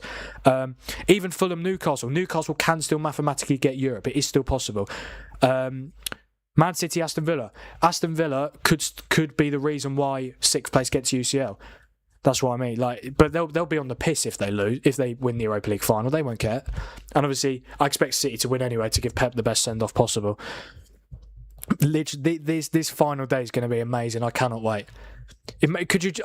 This Premier League final day, if the title was still to be decided. This would be probably one of the best final days in Premier League history. I can't remember the last time there was a final day where the title race, the race for the Champions League, the race for Europa League and Conference League, and the battle for relegation was all to still be decided on the final day. The only thing that has been decided is the title. And obviously, I've got to give my massive congratulations to Arsenal for winning the Premier League. I just can't. I know this isn't to do with the Premier League, but obviously the news that broke literally about 30 minutes before I went live. The news that the news that Southampton have been expelled from the Championship playoffs and Middlesbrough have been reinstated, because obviously Southampton knocked Middlesbrough out in the semi-final. I literally did like over a 3-hour watch along for that second leg semi-final between Southampton and Middlesbrough for it to mean nothing. Don't get me wrong, I enjoyed the watch along. It's just funny looking back on it now. But yeah, the results tonight. My first joint watch along on the channel. Bournemouth 1, Manchester City 1, Man City. Bournemouth 1, Man City 1. Bournemouth have qualified for Europe for the first time in the club's history, and Man City have lost the title. Well, it was Arsenal have been top for a few weeks anyway, but yeah, Man City have basically given Arsenal the title. They had to win tonight, and they didn't. They've slipped up too many times. Arsenal are champions. And then, of course, Chelsea 2, Tottenham 1. Chelsea move up to 8th, which will be European football for next season. They need to make sure they get a good result against Sunderland away on Sunday. For Tottenham, they needed a point tonight. They haven't managed to get it. They need to just get a point against Everton. But there is a chance they do lose to Everton and they still stay up if West Ham don't beat Leeds. There is so much drama to come on Sunday, and I think this might be the watch-along I'm looking forward to most. I mean, I was really looking forward to this one tonight, and I think it's been a success. Obviously, with 2 games happening on the same time. So jeopardy for all 4 teams. Bournemouth European football, Man City the title, Chelsea European football, Tottenham relegation. Like, this has been a great night of Premier League football. I've really enjoyed it. And I will be live again tomorrow for the Europa League final, the first European final of the year. Freiburg against Aston Villa, live from Istanbul, Besiktas stadium. Obviously, I won't be there. I'll be doing a watch along from here. I won't be live from Istanbul. I'll be live from my bedroom. Yeah, but yeah, it's gonna be a great final, I'm sure. I really do hope Villa win as well. I really hope so. But we'll have to wait and see how it goes. Yeah, I must say, Tottenham, they're making a real meal out of this relegation battle, aren't they? Like, they literally, all they needed was a point. And I know Chelsea away is not easy, but if they just beat Leeds last week, if the goal they conceded late on against Brighton, there are so many scenarios. But then again, for West Ham, like, for example, even when they lost 3-0 to Brentford, West Ham had the woodwork 4 times in that game, and they had a goal disallowed for offside. On another day, they win that game, even though they lost 3-0. Like, we can all do this, like the if, buts and maybes, but the absolutes are that Tottenham could still get relegated, which would just be the funniest thing in Premier League history if it happens. But I do think they will stay up, though, even though, I mean, I don't think they'll win against Everton, but I do think they'll get a point. But I don't think West Ham beat Leeds anyway. I might be wrong, but surely West Ham don't play it back. One thing that West Ham cannot do, which they did against Newcastle, against Leeds, they cannot play a back three. Oh my God. They played a back three. They needed to win the game. They played a back three. And what they did, they made a change when they went 2-0 down. They brought Castellanos on for Todibo, a striker for a centre-back. Even though they ended up losing 3-1, Castellanos scored, and they were much better attacking when they had, obviously, Castellanos and Wilson on the pitch. They've got to go with that. They've got to go with Somerville, Bowen, Castellanos and Wilson, all of them. You've got to get... And to be fair, Leeds are playing for nothing. Are Leeds going to spoil the party? Probably. Or Leeds and Everton... If Leeds, if you could lose, Everton, if you could win, that'd be fantastic. But we'll have to wait and see. But either way, it's going to be an amazing final day. I'm really looking forward to it. Like, so excited. But of course, I've still got 2 watch-alongs before then. Obviously, I've already mentioned the Europa League final watch-along tomorrow. I'll be live from 7:45 for an 8 p.m. kickoff. Yeah, as you can see, I see Rice, I see Gabriel, I see Saliba celebrating. Where's Arteta? I can't see Arteta. I don't know, but yeah. Yeah, if you're an Arsenal fan, you're just absolutely buzzing, are you? Rise there, Trossard's there. There's the fans. Oh, it's not even Kingston, it's Tollington. For God's sake. I said it was Kingston earlier. But yeah, the Arsenal fans are loving it. I'm sure the Emirates right now is... Well, obviously the stadium won't be packed, but like the outside bit of the stadium will be packed, absolutely. Yeah, Arsenal have won the league. I mean, it doesn't feel... Not that it doesn't feel right, because obviously they've won it before, but it doesn't feel like real, you get me? Like, it just... Because obviously they haven't won a trophy since COVID, you know. All they've won since 2004 is cups. It's literally all they've won. FA Cups and Community Shields. But the wait is finally over and they are champions of England. In terms of their biggest rivals, Tottenham, well, it's the complete opposite. For Tottenham, there is a chance they get relegated and Arsenal do a Premier League and a Champions League double. I mean, if that happens, and if I was a Tottenham fan and that happened, I honestly think I'd stop watching the sport, genuinely, because it doesn't get any worse than that. It really doesn't. But yeah, what a night of Premier League football. What a bloody night. I really enjoyed it. I'm so bloody glad, like genuinely so glad that the relegation battle and the title race haven't been decided. The title race has been, but at least we've still got the relegation battle and, of course, the race for Europe. But the race for Europe was... there's so many permutations for it anyway, regardless of what happened tonight. But yeah, it's going to be great, man. I'm really looking forward to it.